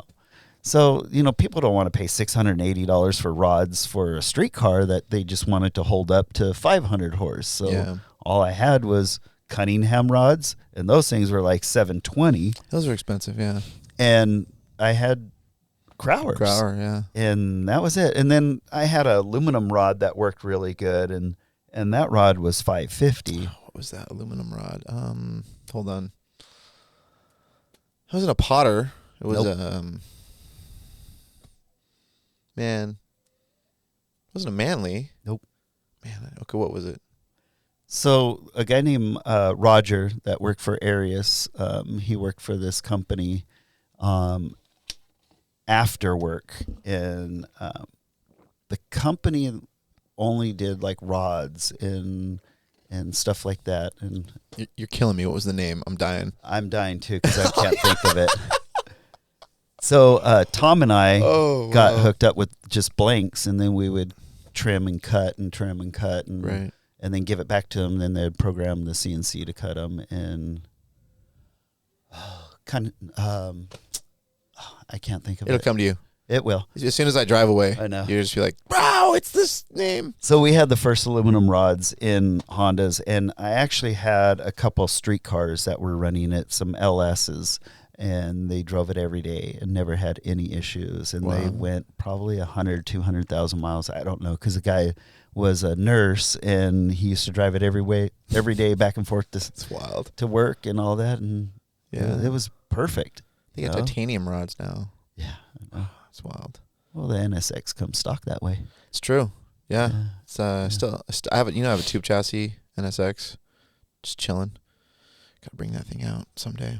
Yep. So you close the shop, and then what's after that? Actually, what happened? So I ended up moving the shop from Huntington Beach up to Montclair. Okay. And Jason Whitfield, right? He was a big part of KG because I built all of his engines and cylinder heads and stuff, and did a lot of rebuilds for him.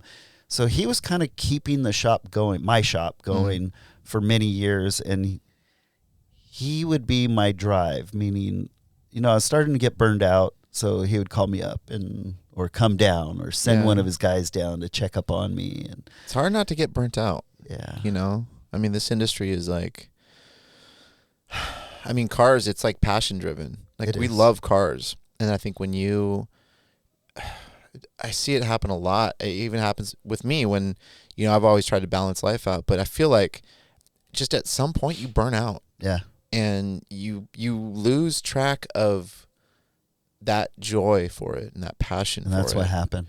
And I totally understand that. And that's like common. And that's like, there's nothing you could do at that point. No. You have to, because if you don't have the drive to just do the thing that you do every day, then, you have to find another way. And when you have customers backed up to finish, it's just like all the love kind of goes out of it. Yeah. So, So Jason Whitfield, Rage Performance. Yeah.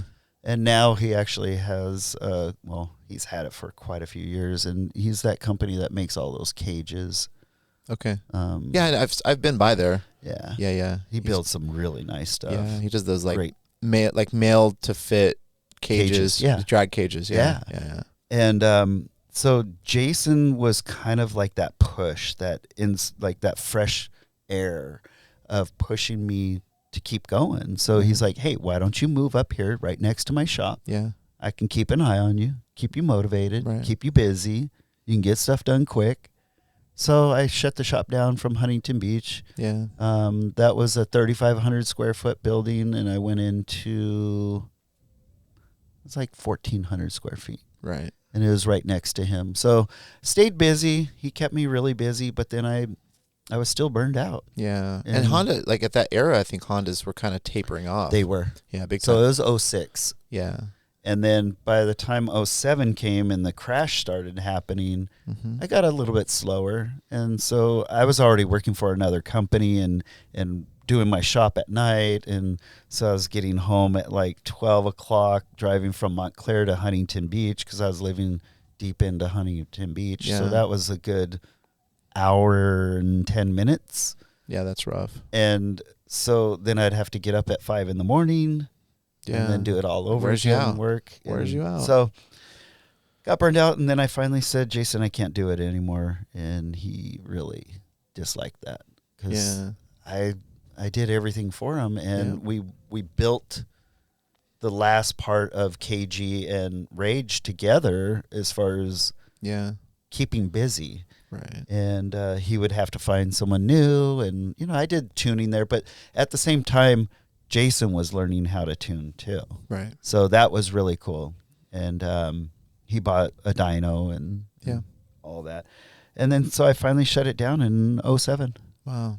Yeah.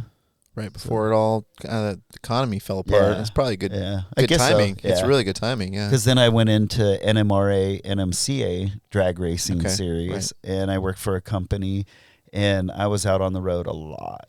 What you like. Which I love. Yeah. I'm a road person. I love being around people. I love, talking about race cars. Yeah. And that's always been my passion. So that was huge to me. That made me feel like I was back at NOS again, doing all the pro mod guys and being with all the racers and being part of their family, the road family. And right. so I got to learn a lot about suspension, got to learn a lot about different combinations, chassis builders, engine builders again, and people. Yeah. It in was a whole really cool. separate part of the industry. Yeah. So I went from where I started in V8 stuff back to V8 stuff. Yep. The circle's complete. Yeah. So then after that, what was your next gig after the NMRA stuff? So I worked for Magnaflow for 6 years, and I was head of their power sport division, which was side-by-side exhaust and the whole Harley division. Were you at Bassani? Yeah, I was there 10 years. And then you went to Magnaflow. Yeah. Right. Okay. So I was at Bassani while I had my shop. Oh, okay, yeah. So Yeah. I think that was both your of them, gig. Yeah, okay. Yeah, both yeah, of them burned me out. So the Magnaflow thing was really good. It was probably one of the best jobs that I've ever had. They treat people really good. Huge company, $200 million. I think we million. reconnected at SEMA when you were working for Magnaflow. Yeah. And so that was a really good deal. And then when COVID hit, the catalytic converter thing had been blowing up for years because of all these people stealing them. Oh yeah. And just in general, they blew up with converters, and they seen a huge gain in profit margin and in their overall. And in my department, if we had 100 hours dedicated to build power sports stuff, and we made, say, $200,000 worth of product at the same 100 hours for doing catalytic converters, they can make like $2 million. It's wild. Huge difference. Wild. So they ended up shutting that down, and it's still closed, and they'll never get back into it because their catalytic converter department is huge. That's their biggest thing. Is Jeez, took the company over, huh? Yeah. They still do mufflers too, right? They do mufflers and they do catback stuff, but that's not what they're looking forward to, like other things. They just bought a off-road company. Oh wow. Camberg. Really? Camberg. They bought Camberg? Yeah, in Huntington Beach. Damn, they must be doing good. Yeah. Yeah. So that company's growing, and they're looking for future stuff, with emissions and stuff like that, catback stuff. People modify their cars right now and take the back mufflers off or the mid muffler and just have the back. And yeah, in California too, Yeah. It's like jail. Yep. Exhaust jail. Jail. Yeah. Intake jail. Yep. Everything. So then what? So now that was a run. Then that you weren't working for them anymore. So then what's your current? So right after that, Dave from Skunk and I have been friends. Skunk was after that. 26 years. Cool. Yeah. And he and I have a good friendship. Like he's a great person. Great guy to, if you've been around him the whole time in this industry, you just know who he is. Yeah. Dave's Dave. Dave is Dave. Dave is Dave. And he never bothered me and never offended me in any way. So sometimes it's hard to work with friends. Dave kept calling me, and I was not working, and I had some time off, and I'm like, you know what? I'll give it a shot. Yep. And so I went to work for him, and if the guy would have had product, and everybody knows this in the industry because they try to buy stuff all the time and it's out of stock. Yeah. But if he could have in stock what he could sell, that company would be 10 times bigger. Right. He has so much potential. But so it worked out for a little while, and I tried to do what I could to help the company, and I did, and the company did grow in the year that I was there. And we just had to make a I guess exit. Because our friendship meant too much, and I couldn't help him anymore. I couldn't help the company. It's hard to work with friends sometimes, especially when I mean we're older and we're set in our ways. Yeah. So it's hard to sometimes you just doesn't work, and that's okay. Yeah. And I was fine with it. He was fine with it. It was on good terms. They really gave me a good severance package, and cool. I want to really thank Dave and Mr. Lynn. Yeah. He's the CFO, CEO, COO. Right. He's the controller. Yeah, right. And it's a good company to work for. Their medical and dental and all that stuff was just top notch. And you got the bonus of Charles. Yeah. And then I got Charles Madrid. You get to hang with Charles every single day. Every single day. It was awesome. Yeah, right? Yeah. I don't see hanging with Charles every day could ever be a bad day. No. Never. It's just you actually go to work because Charles makes you happy. Yeah. Charles puts a smile on your face. Yeah. Charles is a smile generator. No shit talker. Well, he's a big shit talker, but he doesn't mean it. But you never take offense when Charles talks shit. Because it's in love. It's all in love. Yeah.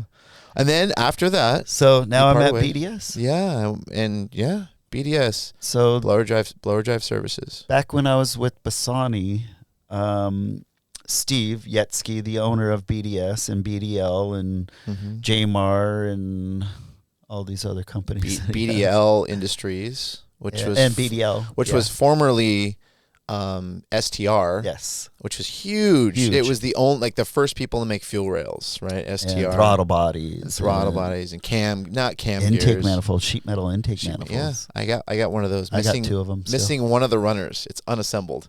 Oh wow. Yeah, I need to machine one of the runners, but I need to find a car that's gonna take it. Yeah.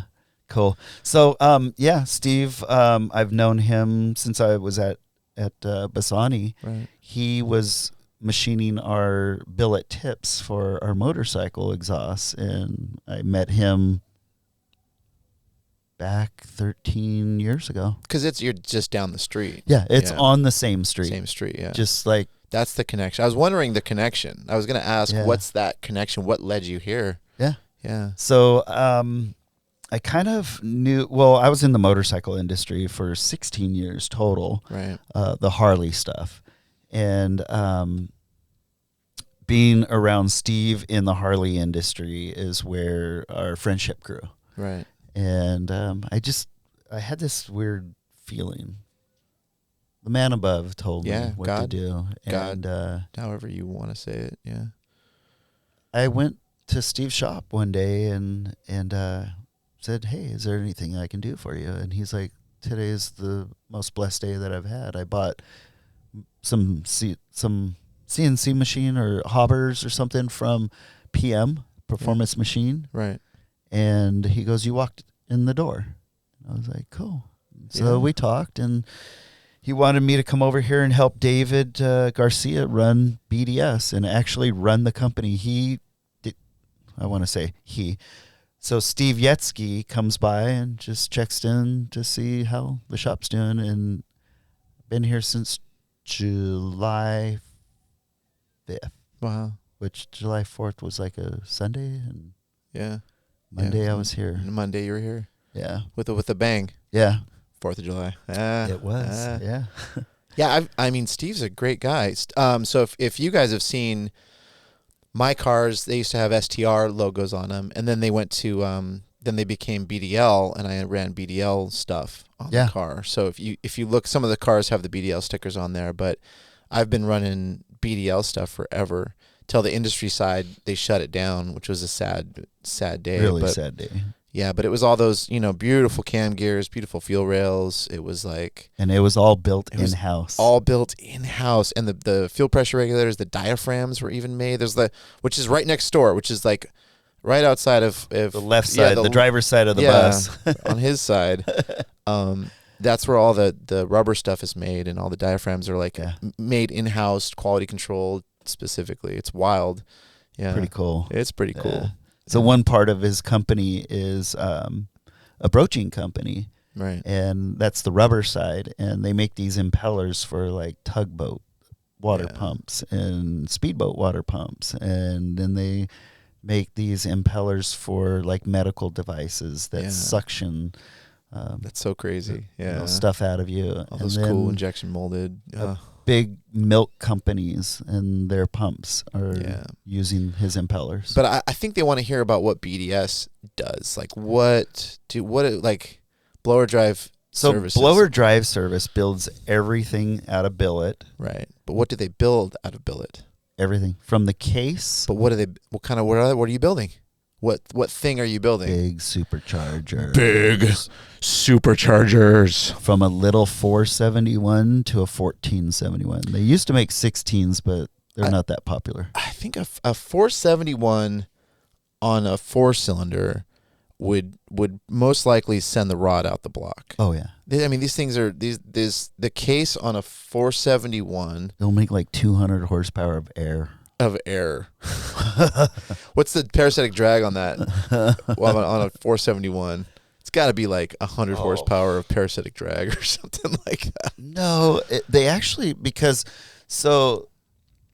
they used to run the gears right, like the helix gears, right, and now they run them straight cut. Okay, so the way that they machine them, they don't have a lot of drag, and because there's less surface area, right? Yeah, and they're in a full bearing, right, and they're lubricated through gear oil. Right. So what's your what's the biggest supercharger you make? 1471. 1471. And what's the highest horsepower that one of those is making So right now? those go on, fuel cars. Like there's nitro cars, funny cars, drag cars. Top Dragster is a really big and drag those are racing. thousands of horsepower, right? Yeah. So say you have a what's the because there's no they don't dyno them, right? There's no top fuel dyno. They just run it. Yeah. Which is wild. Yeah. They tune by how the pistons look, right? And how everything comes apart from the last run. Yep. That's so wild. Exactly. Full teardown in 45 minutes. In 45 minutes. And rebuild and on the track. But they're like 5,000 horsepower. So something. For a long time, they've been calling it 8,000. 8,000 horsepower. Nowadays, when you hear them advertise stuff, it's 12,000. But the problem is... Sunday, come down to the NHRA Winter Nationals and see these 25,000 horsepower cars run. Run. That's what they're saying. 12,000? That's what they're saying. But the thing is we all know it's a mathematical thing. Yeah, right. And you really can't tell. Yeah. Because there's so much tire slippage, meaning spinning. Yeah. Clutch. The clutches slip like crazy. That's like the most important job on the team is the clutch guy. Clutch, yeah. He's got a book like this thick of like clutch setups and notes and... Oh, yeah. Wow, that's wild. So they guesstimate between 8 and 12,000 horsepower. Yeah, it must be insane to be in one of those, though. God, the whole twist and like, it's got to be amazing. Yeah. So bringing it up to date. So what I do here is run the company with David Garcia, and I'm doing a lot of website kind of updating and new product and doing dealer. As far as getting the dealers new information and pricing and dealing with customers too. Right. And just learning the whole thing. I love to learn. Yeah. So, and David's really good. He's a good manager. Right. People. Yeah. He's I love David. very strict in some ways, but lenient in others. And he's when just shit so needs cuddly. to get done. Yeah, he's just so cuddly. He's a big teddy bear. Oh my gosh, he's so cuddly. Yeah. Best hugs ever. And then there's a guy that works with us. His name's Nate Bug, and they call him Little Nate. And he runs a nostalgic fueler. Oh, really? On nitro. Yeah. What? Yeah, 85% nitromethane. Oh my god. And the guy goes way back. So he and I are like the same age. Yeah. So me growing up around NHRA and Jim McFarland because of Trey, I used to go to the events with Trey when his dad was VP of the NHRA technical. Right. And I got to be behind the scenes. But Nate and I recently, we were at PRI with one of his friends, Brian, and Brian's been around forever too. We were at a cigar lounge and we're drinking a little bit, and they had the behind the scenes of everything that I knew about. So everything that I would throw about to them about certain eras and time of certain racers, pro stock guys, this and that, they gave me all the background and all the dirt. How great is that? In the pit stuff. Yeah. And it was just awesome.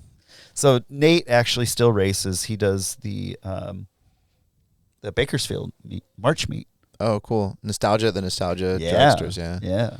That's cool. And he's a gearhead, big time gearhead, knows a lot of information. So every day he teaches me new things. That's cool. Which I love to learn. Keeps you coming back. Yeah. Love learning. Right. You can never, I feel like when you stop learning, you die. Yeah. Yeah. Yeah. And every day I love learning. Like, I wasn't a computer geek or anything like that. And you are now. Being in a big corporation like Magnaflow, that kind of woke me up. Yeah. And learning how to make, stuff. It's hard. It's hard. I mean, because we didn't live in an era where we carried around personal computers in our pockets. Yeah. We didn't have to post. I mean, you'd have to page people to find out where you were meeting up. Yep. And call them on a payphone with a quarter. The quarter. Yeah, with a quarter, and you'd call them. It was crazy, huh? And no one cared. That's why there's not a lot of photos from this era. Yeah. So it's like it's cool if you do have some, and I got some great ones with you. So it's really cool that. So I brought a tub, little plastic tub of tons of magazines that our ads were in, and stuff from this. This starts from 1994 is when the Turbo 4Runner was in Turbo Mag truck Oh, and trucking. no, that was in the Turbo. the Turbo magazine. No, it was in Turbo. You're right. Yeah, because they actually came out with a truck and sport utility. Right. Turbo magazine had Okay. truck and sport utility. That was one of their other ones. I remember that. It was like a picture of it on the drag strip. Yeah. And it was like at was it LACR or no, it was Carlsbad. Oh, it was Carlsbad. Wow. Yeah. And it was just. Yeah. I was like, that's the craziest thing. Oh, There's a whole story about it. I remember that. Yeah. So I brought that magazine and a whole bunch of stuff from kind of from the early days of when JoJo was running 11s with KG Precision on. Oh, the other thing, shout out. Huge shout out. Huge, big part of the company of KG and Tom and I was Bergenholtz Racing. Yeah. So where they came from was Tom. Tom was best friends with them, and I got introduced to them. Yeah. And they were a JG, my competitor, for a while, but they kept blowing up engines. They wouldn't last. And so we were friends throughout that whole time. So he made a switch and came to me, and I built all their engines, and we were the first in the 9s with my engines. We were first in the 8s with my engines.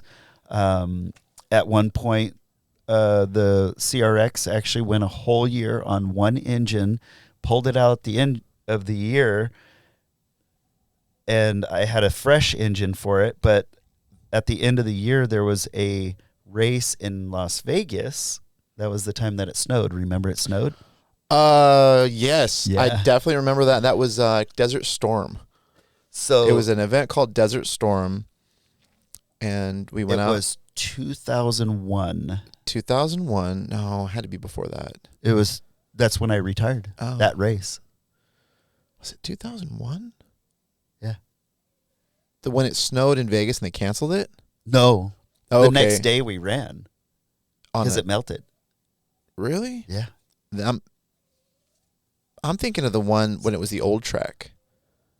Do you remember the old track? That was part of the road course in Vegas. Oh, that was before that. So that was Desert Storm. Yeah, that was Desert Storm. Because it snowed then too, and they canceled it 2 times. So that was the one. I had my Integra out there, and my buddy who I brought with me, Patrick. Shout out to Patrick. He stripped the studs, so all 3 studs were stripped except for one, and we stayed up all night chiseling. I had to chisel. You remember the head off? No. Notch it. Yeah, notch the on the knuckle to hammer them out. So we stayed up. You We stayed up all night. We took turns. Wow. Just chiseling out both sides. And that knuckle's solid. Knuckle's solid. And we didn't have any power tools, so we chiseled it and chiseled it and chiseled it until the back head of the could stud clear. Could get through and get the new one in. Yeah. And then it was morning almost, and we put the garage up, and it was in Vegas, and it was snow. Yeah, that was nuts, huh? What? Yeah, and they canceled it. They canceled the race. Yeah. Even though it melted. Yep. So that... No one got their money back. No, you're right. No one got their money back. Yeah, you're right. They just... Right. Sorry. Done. I'm going to pause on that because you want to talk about the other race. You want to talk about your daughter, and you want to talk about that and family life and what that's like, and that's boring to people. I don't know. People have families, man. Yeah, I guess. I don't know. Whatever you want to talk about. Let's. So, by the way, my daughter, I named her after me. It's Kurstyn. Kirsten. That's funny. I And never. So I she's never realized KG. She's KG too. Yeah. So her whole life she's been called KG. Yeah. Does she like cars? She is a huge Ford fan. Right. Like She your dad. knows about engines. Right. She knows how to change her oil. She knows like how a car should feel if something's wrong. Yeah. And she's very smart in that aspect. But when she was a baby, I used to set her on my bench while I would put engines together, and Man. she loved it. I remember when she was born. Yeah, you do. Yeah. Yeah, she was born in 2000. Yeah. She's 22 years old. She'll be 23 years. That's crazy. this Remember year. coming by the house when she was a little baby. Yeah. Yeah. Yeah.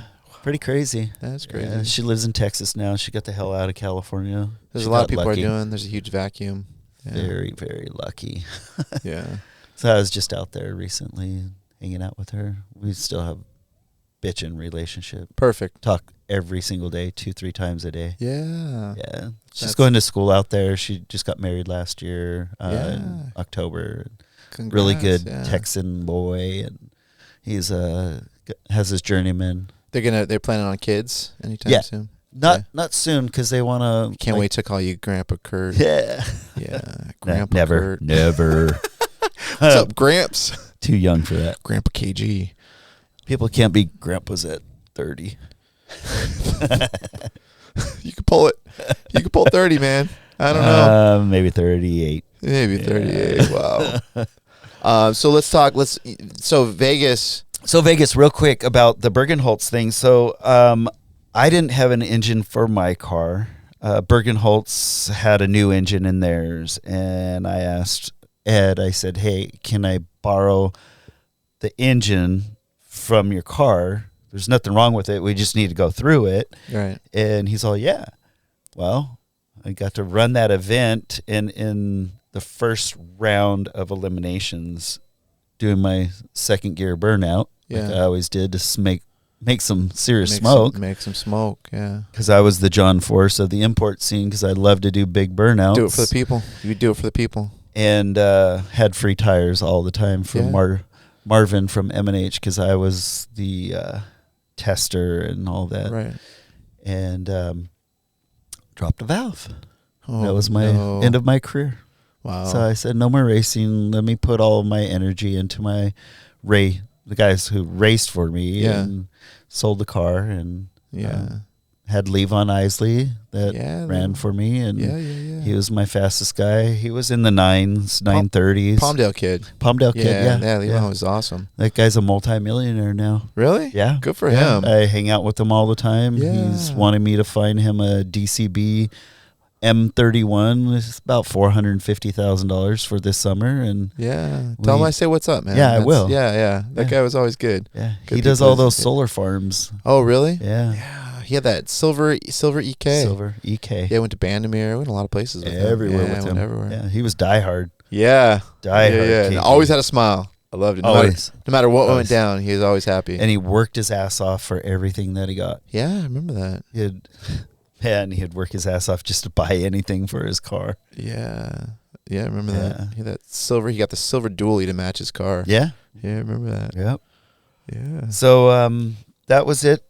I ended my career in racing, but I really wanted to do it more for the people that I sponsored. Were they pissed? Was Ron or Ed pissed about the motor? Oh, no. No. Because, I mean, It's we- Ron. Yeah. Yeah, we were already. I see Ron. I get to see Ron at all the Formula D events So I got to see him this last year. at Long Beach. No, at the Irwindale Yeah, one. yeah.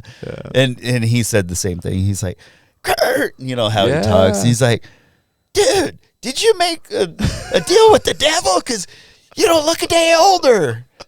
Ron's all gray and shit. Yeah, man. He looks like old Kung Fu, man. He looks old Kung Fu Yeah. with that Fu Manchu. And he's only like 47 or some shit. No No, he's way. probably like 50 now. Yeah, he's hilarious. He's same Ron. Yeah. That dude's like Charles. That dude's the same Yeah. dude. He's always, oh man. And you know what he says when I walk up? He's always like, "What's up, Mike Oxbig?" He's like tells everyone the story That's funny. of the Maxed Out video when my character was Mike Oxbig, and I would introduce myself to the models and be like, "You know Mike Oxbig, right? Mike Oxbig." My name had Mike Oxbig on the shirt, and I would tell it. He tells everyone that And story. where it came from was SEMA. SEMA. When you had to make your own tag Yeah. at Kinko's. Yeah, that's how we got into SEMA. Like every year. Well, I mean, I never really planned. So I No. felt like we would just show up and then make these funny name tags. Yep. Something Wong was Something one of Wong, them. I yeah. love Something Wong was one. And there was a bunch of them. Like, Yeah. and yeah, it became a thing. And that's actually how I became friends with Kirk Miller from AEM because of the name tag. Because he just was dying. Yeah. And we started He's talking. cool. After. He's I a cool see him guy. every once in a while, like Kirk. too. He's it's funny. He's like the related to my real good friend Jesse up in Washington. He's like his wife is Jesse's aunt, sort of Oh, thing. wow. Yeah. So we always like Crazy.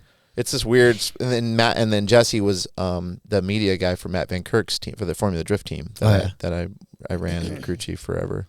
But I see him all the time, man, and it's just hilarious. It's always hilarious seeing him. But that's good and people. I actually sponsored Ron's car, his Integra. He had the world's fastest chrome. World's fastest chrome? Uh-huh. Really? Yeah. His Integra was all chrome. Oh, yeah. Everything was The chrome. purple Integra. He used to kill it on import show off and all that. Oh, yeah. I met him. He was changing the transmission, and this has to be circa 95, 4 or 5. Yeah. And he was changing the transmission at JG. And I went into JG, and Steph was working there doing machining. And he had his little porn star mustache. You remember he had his little porn star mustache or like cop mustache or whatever? And that's how I helped Ron change his I helped Ron change his transmission because it was right before battle. Yeah. Yeah. So Back there's a funny story about Tom. Yeah. And Ron's car. So Tom and I put nitrous on it. Right. It was turbocharged LS, 91 or 92 Integra? Yeah. Yep. And it was funny because at that point he was upset at JG because he kept blowing up engines. And so I did an engine for him. And he put this huge KG Precision Engineering sticker on the side. It was in red. And Tom and I go out, and this is in Bakersfield where all those trees are, the nut trees. And, and Tom's driving, and he's hitting the nitrous to see what's going on, like because it was cutting out or something. And I'm holding on to the roll cage while we're making blast down the Because there's street. just one seat in the thing, right? Yeah. It was so funny. But I used to pick up dates in my car with one seat. Isn't that crazy? Like, didn't even think about it. It was like, just pick them up. They'd be like, where do I sit? Just sit down, hold on. And they'd be like, okay. Well, when my car was going low tens, my car was a daily driver. My car was the only race car that was a daily driver, and I used to drive from here to Bakersfield. Yeah. I used to drive to the wineries up north, and I would have my wife in the passenger, and then we'd throw her brother in the back, and I made a kind of seat back there for him. Floor mats. And we'd cruise. I would always put floor mats down and some pillows, maybe, if I was being nice. And I had a roll bar in there. Yeah. It was crazy. Yeah, I used to commute in my blue and white CRX when I when I ran Pro Drive in like whatever Compton. Used to commute to Compton in my blue and white CRX. And your CRX was kind of one of the first around, like that I remember that was a right-hand drive. Yeah. There was nobody that had a right-hand drive. No one even knew. Well, I mean, people knew, but it wasn't like JDM hadn't hit. No, not at all. Right. It was like big kits and huge body kits and huge. Yeah. No one had right side drive. 3 sets of Supra taillights. You know, remember that? Oh, remember that. Oh my gosh. Yeah, that was funny. Yeah. Big shopping cart wings. Huge shopping cart. Wings on wings on wings. If you had wings on wings on wings, you could potentially win the show. Right? Something Wong would win the show if you had wings on wings on wings. And we're talking like, man, the car scene got ridiculous. Hot Import Nights, it just got ridiculous. And then when Nopi took it over, it became really stupid. Yeah, but Nopi was fun, man. Nopi Nationals. Well, Nopi made it fun because of all the girls in the foam pit. Oh, yeah. Remember stuff. It was like Nopi had a race series with the foam pit. They did. Man, that foam pit was the dirtiest place. Oh, gosh. Ever, especially in Palmdale, LACR, the foam pit was just all the dust from the motorcycle track would blow in it. And you'd be like, these girls would come out. You're like, yeah, you're hot. Oh, you're dirty. You're very dirty. Ugh. Yeah. When in Rome. But yeah, I mean, that was like, Yeah, that's wild. Such a wild time. And then the JDM thing took over. Yeah. Yeah, but I used to commute that car and pick up dates in that car, and I don't know, man. So to kind of wrap this up pretty soon, but ask me what kind of cars I still have. I really want to know. I was saving that for the end because I know a little bit, but I want to hear about it. So you were telling me a little something about a blue SI, right? Oh yeah. So I had a 99 SI, originally 21,000 miles on it, that I got from a friend of mine. Yeah. And I can't tell. Yeah, it's okay. But it was sitting for 19 years in a shop. Right. And so it was like brand new. Right. The last tag on it was 2000, and it was a 99. Oh, yeah. And so it was a brand new car. Yeah, brand new. When you get inside it, it was smelling like brand new still, Right. 19 years later. And so That's a heck I of had a that barn car. find, huh? Yeah, Yeah. that was a good barn find. Yeah. And I just recently sold it, and I really gave it up because I wanted someone to appreciate it more than me. Right, because you weren't really driving it, and I drove it a little bit. did you stress when you drove it? Were Yeah. you always like, Bad. where am I going to park it? Bad. I'm like, Because what- everybody is like, you're stupid driving it because it's going to get stolen. isn't that crazy? Yeah. Yeah. I'm like, this car was fun, but it was in my garage all the time. Yeah. So it was either to work into Right. my garage. So I just got rid of it. Which sucks. And if you're a thief out there, just like stop. Because if you're stealing people's car that's like their pride and joy or whatever, oh, this is beautiful. Go through the pictures. All of them are man. of the Civics and stuff that I had. So the 99 SI was pretty badass. It was blue, immaculate. I mean, when I say immaculate, it was, I would say, almost like off the showroom floor. All original, everything. And then I've had a 94 hatchback since 2001. And that's pretty much kind of what I got when I sold my car, my race car. Right. I got that hatchback, and I used to pick up parts in it everywhere, engines, putting it in the back and all that. And so I had that car up until, I want to say April of 2021, and I got 6,800 for it, and it was all stock, Right. 100%. Never been in an accident, nothing. Right. So got rid of that. I have a 93 SI. I still have, that was my uncle's, so it was like in the family, and it's black and it's cherry. I just got it repainted, and I've got a single cam VTEC that I built for it that I need to dump in it, and that's got a clean. Gretty Yeah, I see it turbo right here. kit, and all that. So I have that right now. I had a 2005 EX Civic that I kind of just put an engine in it for just to make some profit on. I got it really cheap, and it was immaculate. And then I have a 92 GSR 63rd off the production line, mint condition, white interior, super clean. It's in there. And I'm going to probably sell it here real soon. Man. And the engine is all original. The trans is original. And I rebuilt it back in 2011 for this guy in Glendale. And it's got about 800 miles on it. The guy parked it in 2012. Wow. Yeah. And the tag that's on it's a 2013. That's So crazy. It's the same color as it is in 23, orange. So I can drive it, but it's it's out of tag. Oh my gosh, this thing's beautiful. I mean, Yeah. it's just.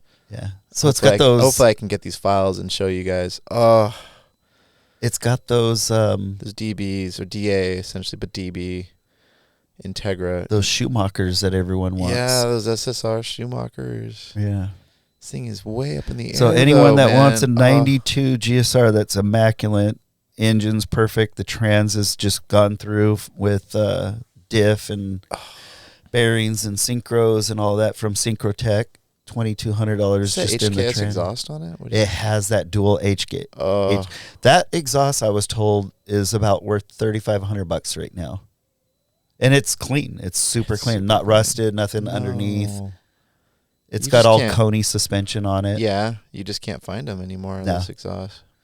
And especially that clean. God, look at this interior. It's beautiful. So if you don't know, essentially my second car after my 510 was my DA Integra, and I had that when I met you. Yeah. And that thing went through a lot of iterations. It was like carbed. It was like dual Makunis on it, and then Had it a was B16 in for a while. B16 had the LS VTEC. LS VTEC, and yeah. then it was B20 VTEC. B20 VTEC, and it was the ITB, had like direct port ITBs on it that I bought the throttle bodies from John Concialdi at TWM when it was like, not he's TWM, another one of my mentors. AEM, Advanced Engine Management, when it was in Gardena, when it was just a tuning shop. Yeah, John's amazing. He had a Clayton dyno.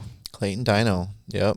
400 horse it would hold up to. That's just beautiful. I love something about the DAs, essentially the DBs, the DAs.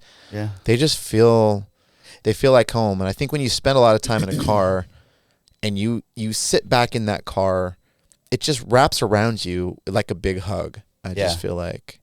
So I got to sit in a guy's DA. Man, that car is just, there's something about the smell of it, the feel of it, the way everything is situated. It just feels like home. Broke a lot of hearts in that car. And what's weird is this 92 GSR. So the B16 and the B17, they put out the same back in the day. Right. But for some reason, I'll have to have you drive this car. When it pops VTEC, dude, the car lunges forward. It's not just noise. It's a huge difference. Something of, oh man. What was up with those B17s? They're crazy. It's just a different breed. When they put them together, I just feel like when they put the B17s together, it wasn't like a production B16. No. It was a special like thing. A hand-built like deal. This guy, you know what I mean? Like, I don't know, like Hero in Plant C had the B17s that he put together. You know what I mean? Yeah. Like he took pride in that thing. So we used to get motors, and sometimes, and you know this, sometimes they would be really good. Oh yeah. And sometimes they would be not really good. And it was weird. It was like, and so the ones that were really good, we'd always call them Wednesday motors. Yeah. Yeah. And middle so of the week. the middle of the week, right? Because Monday they're hungover from all those sake bombs, right? Yeah. And on Friday they don't really care. They just want to get out of there. Yep. And we just figured that, Tuesday they're kind of getting it going, but Wednesday they really got it together. Yep. They're not making any mistakes. They're like solid. So that's what, and I think every B17 I've ever known about has been a Wednesday motor. That guy only came in on Wednesday and built B17s. When it pops, it pulls like huge difference. Yeah. And so VTEC, if you guys are watching, you don't know what VTEC is. It's like variable timing and lift electronic control, VTEC, right? And that's like, it's the thing that they took from the formula cars and they integrated into the production line to create these cars that could be emission friendly and have like a low cam lobe at lower RPM, but as soon as you put your foot into it, it would open up a beast. It would open up a whole nother animal and engage a race cam essentially, and the sound would change. And so when I remember the first time I hit VTEC on my car. I think we all remember that, right? Oh yeah. On like a twin cam, and the VTEC would hit, and it would make this sound note change, and it was the coolest thing. Like because in the early days, the cars didn't come with VTEC until the 90. It was the 92 GSR.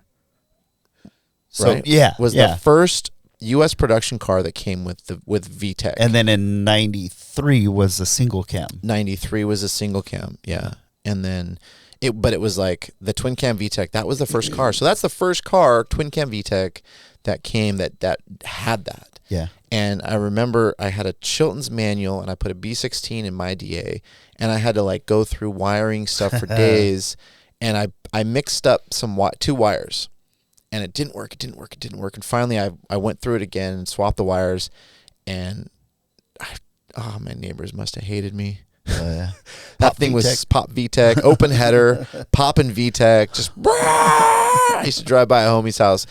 Like every time I'd test, I would drive by his house to the street I would just go test on.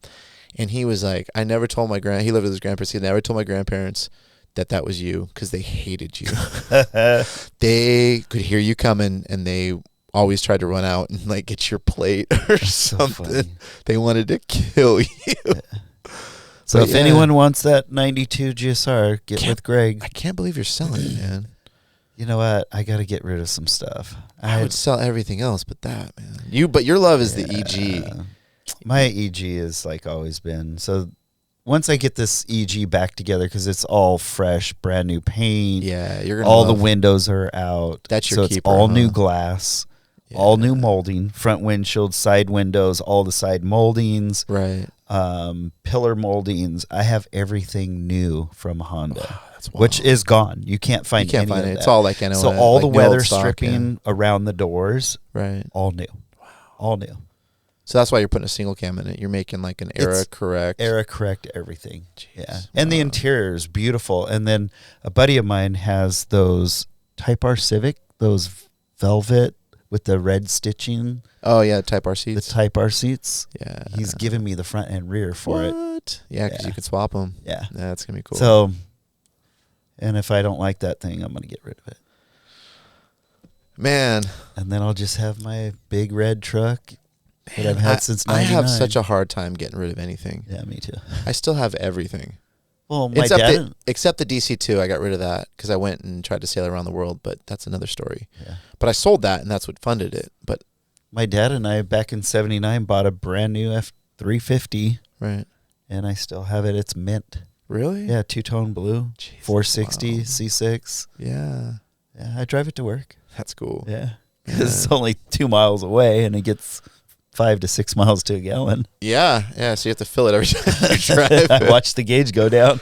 That's what that's what Pepper got. Yeah. She gets like 6 miles per gallon on Yeah. the original motor. It was bad. With a 25-gallon tank, you watched it go down, too. Oh, man. It was like my RP, my speedo would go up and my gauge would just Go drop. down. I'd be like, what's this thing going on? Yeah. Cool. Anything else you want to say? Any people you want to thank for this, for your ride along the way? All the people, like I said, Bergenholtz was really big. Ron and Ed, Tom. If it wasn't for Tom, I wouldn't have been able to have the ride that I did. And Tom's still in the industry, and you'll see him around. He's got that RSX, the orange one, and it's been on social media. And he's got the orange boat, the Eliminator with the K series, and I'm going to be working with him, putting a 471 supercharger on it, taking his turbo off because the turbo lag, and he wants to get people out of the hole, and there's no turbo lag on a supercharger. No. It's now. Oh, my instant. God. That's going to be nuts. That's the first ever. That's going to be the first ever. Yeah. So, one of my favorite memories with you was your buddy Roger, you had your CBR 900RR, and I was on your GSXR. Yep. And we met up and we rode out with Jason Brighton. Yeah. And we tore up Huntington Beach and surrounding cities, and we raced PCH. a Viper down PCH. Yeah. And we got pulled over by 2 motorcycle cops. Oh my God, that was in Newport. Newport. We went from Huntington into Newport, And they were just waiting. and they were waiting for us. Yeah. And we must have been doing upward of like $1.30, more than $1.40. that, man. Well, there was PCH wide open right there. Wide open, yeah. Yeah. And it was like a Viper. Wasn't there another car, or was it just the Viper? Just that Viper. He took off with us. Yeah. And oh man, that was so fun. Oh my God, I can't remember. Yeah. Until you just said that. And Jason, remember we were on the freeway and Jason was doing these like wheelies on one foot, and he had the light on the bottom of his bike. Yeah. So and when we started riding with him, I was like, why is he pointing down with his light? And as soon as we hit the first like whatever, I was like, oh, that's why he has a light on the bottom of his bike. So that's Jason Britton, the one that does all the stunting. That was in his early days before he got big and famous. Yeah. Early So Greg days. and I used to ride with him, and he was a good friend of mine. Used to hang out at the shop too a lot. Yeah. And I'm still out on the road with him. Really? Yeah, because Cool. he's in the Harley industry as far as like Icon is in the Harley industry, and he's still sponsored by Icon, and then Kawasaki is his big sponsor, but he does Icon shows for the Harley and sport bike industry at the events that I go to. Very so we cool. hang out still and talk. I saw him maybe a year ago at there's a little spot that they practice at, and my buddy, so my friend's wife, my friend Justin, he has a parkour gym, Firestorm Free Running. He has a couple of the parkour gyms around here, and he has a 68 Camaro that he wanted me to teach him. It's kind of like street modded out, but he wanted me to teach him how to drift. And so we went to this spot that they practice at, and his wife does all the acrobatics on the bikes while they're doing wheelies. She does the climb around acrobatics. Angel, she does all this cool. She's like she's circus people and has a talent agency, Firestorm Talent. But they were all down there, and I went down there, and Jason was up doing some stuff, and he had some of his guys out, and it was just cool. It was cool to see him. It's cool to kind of catch up and hang out a little bit. He's well-rounded. He's very professional. Yeah. Back in the day, he had to learn how to do things, and there's a kid in Florida that I sponsored when I was with MagnaFlow, and he stunts on a Harley. That's wild. And is it a bagger?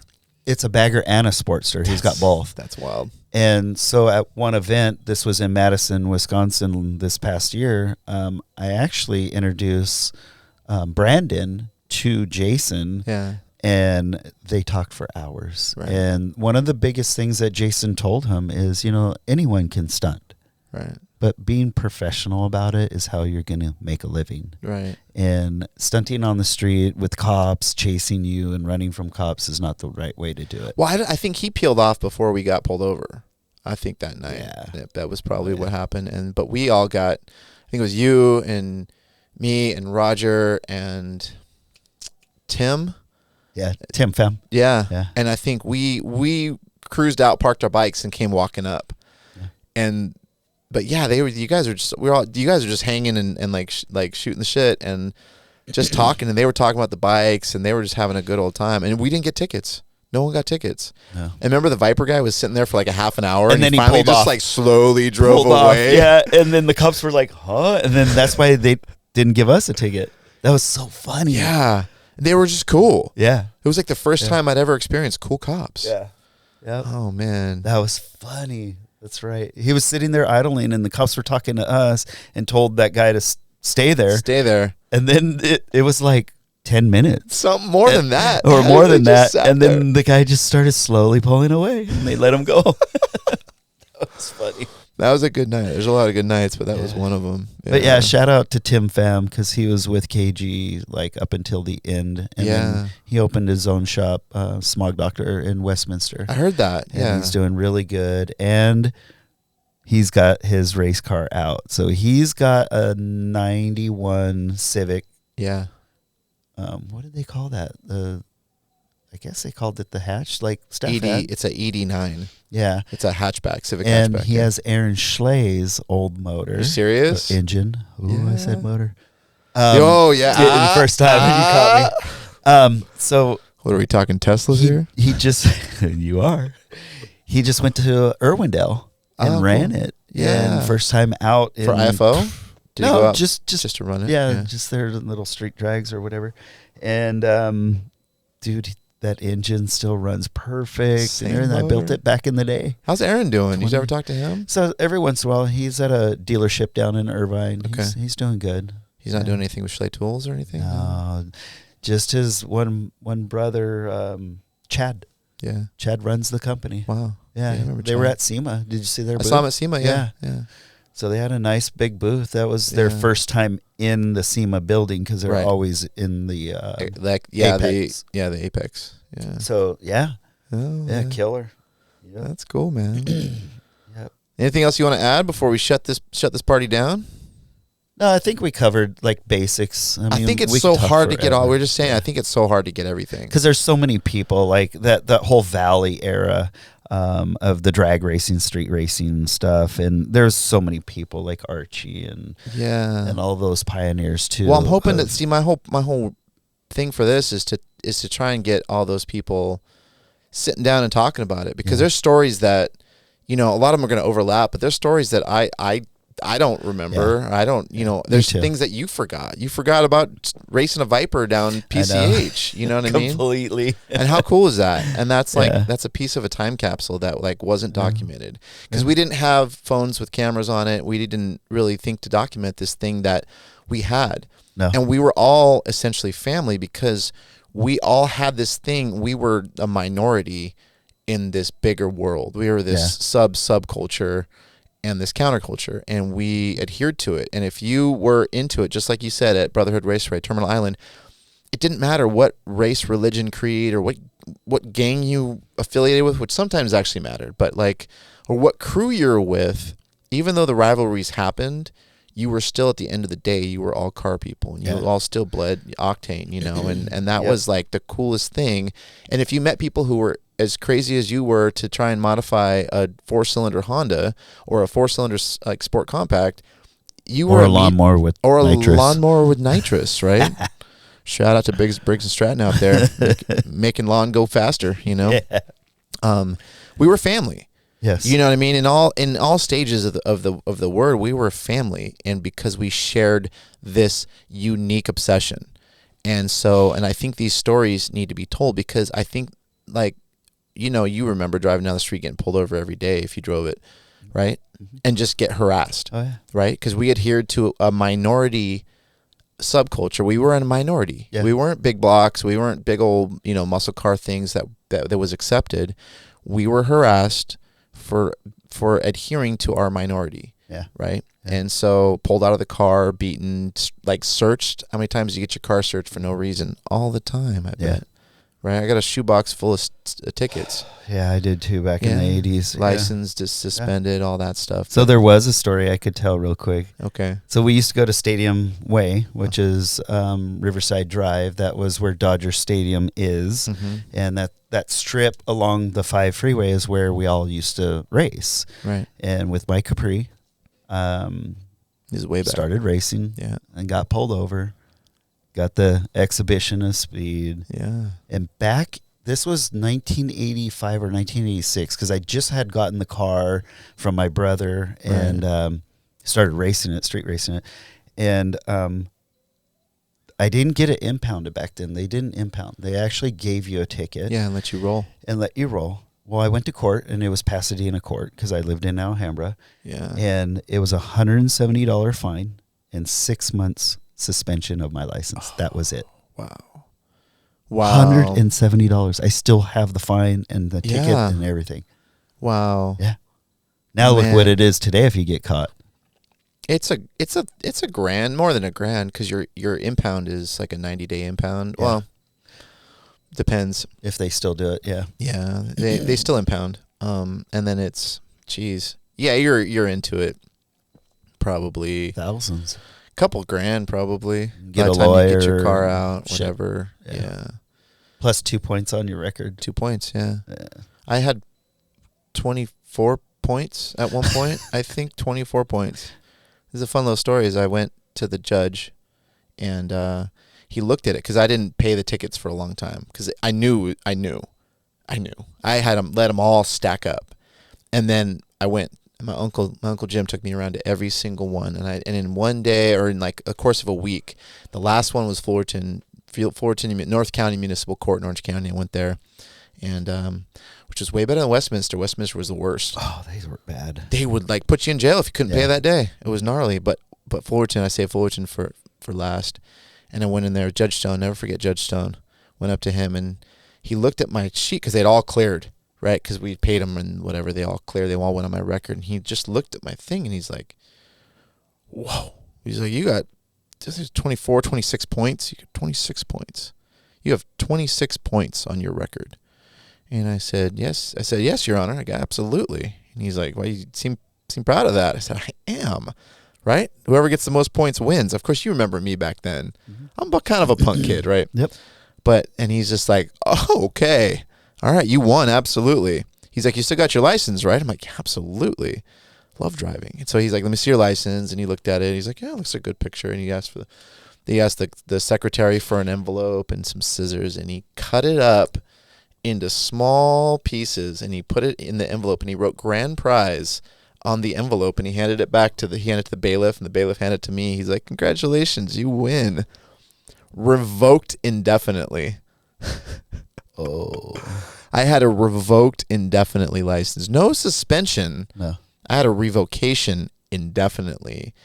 Man, I went to so many DMV hearings all dressed up in a suit. I think it took me 2.5 years to get a license back. Wow. Yeah, some stuff had to drop off. That's why I didn't see you for a while.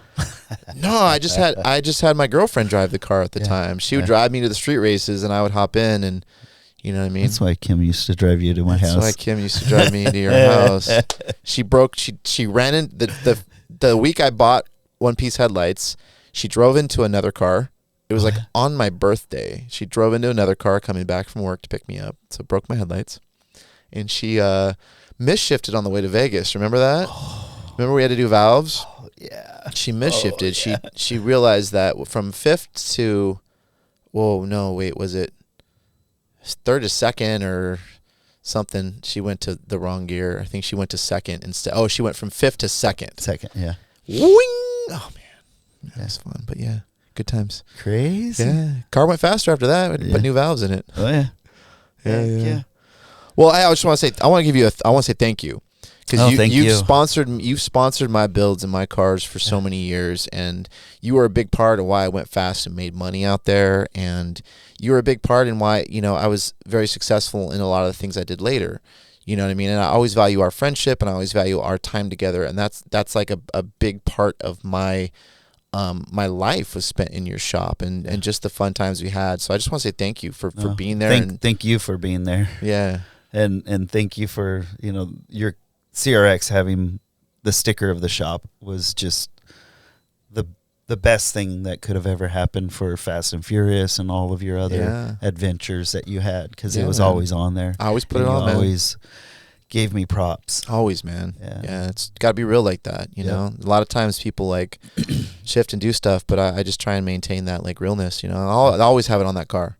That sticker, no matter what that car, they're bringing it back and whatever, it'll always have a KG sticker on that car. Yeah.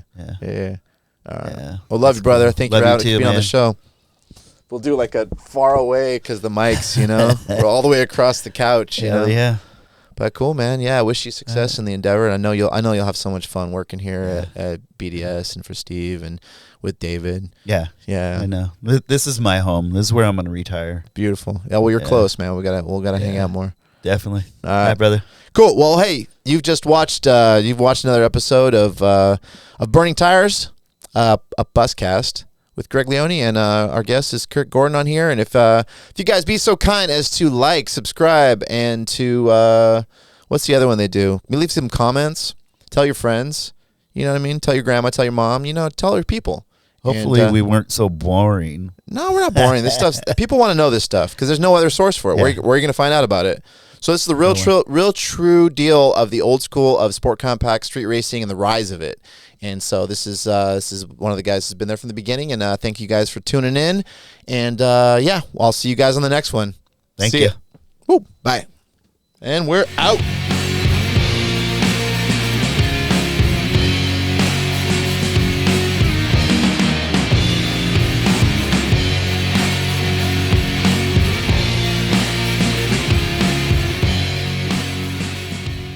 Thanks for watching. Make sure to like, subscribe, comment, and share. See you guys next time.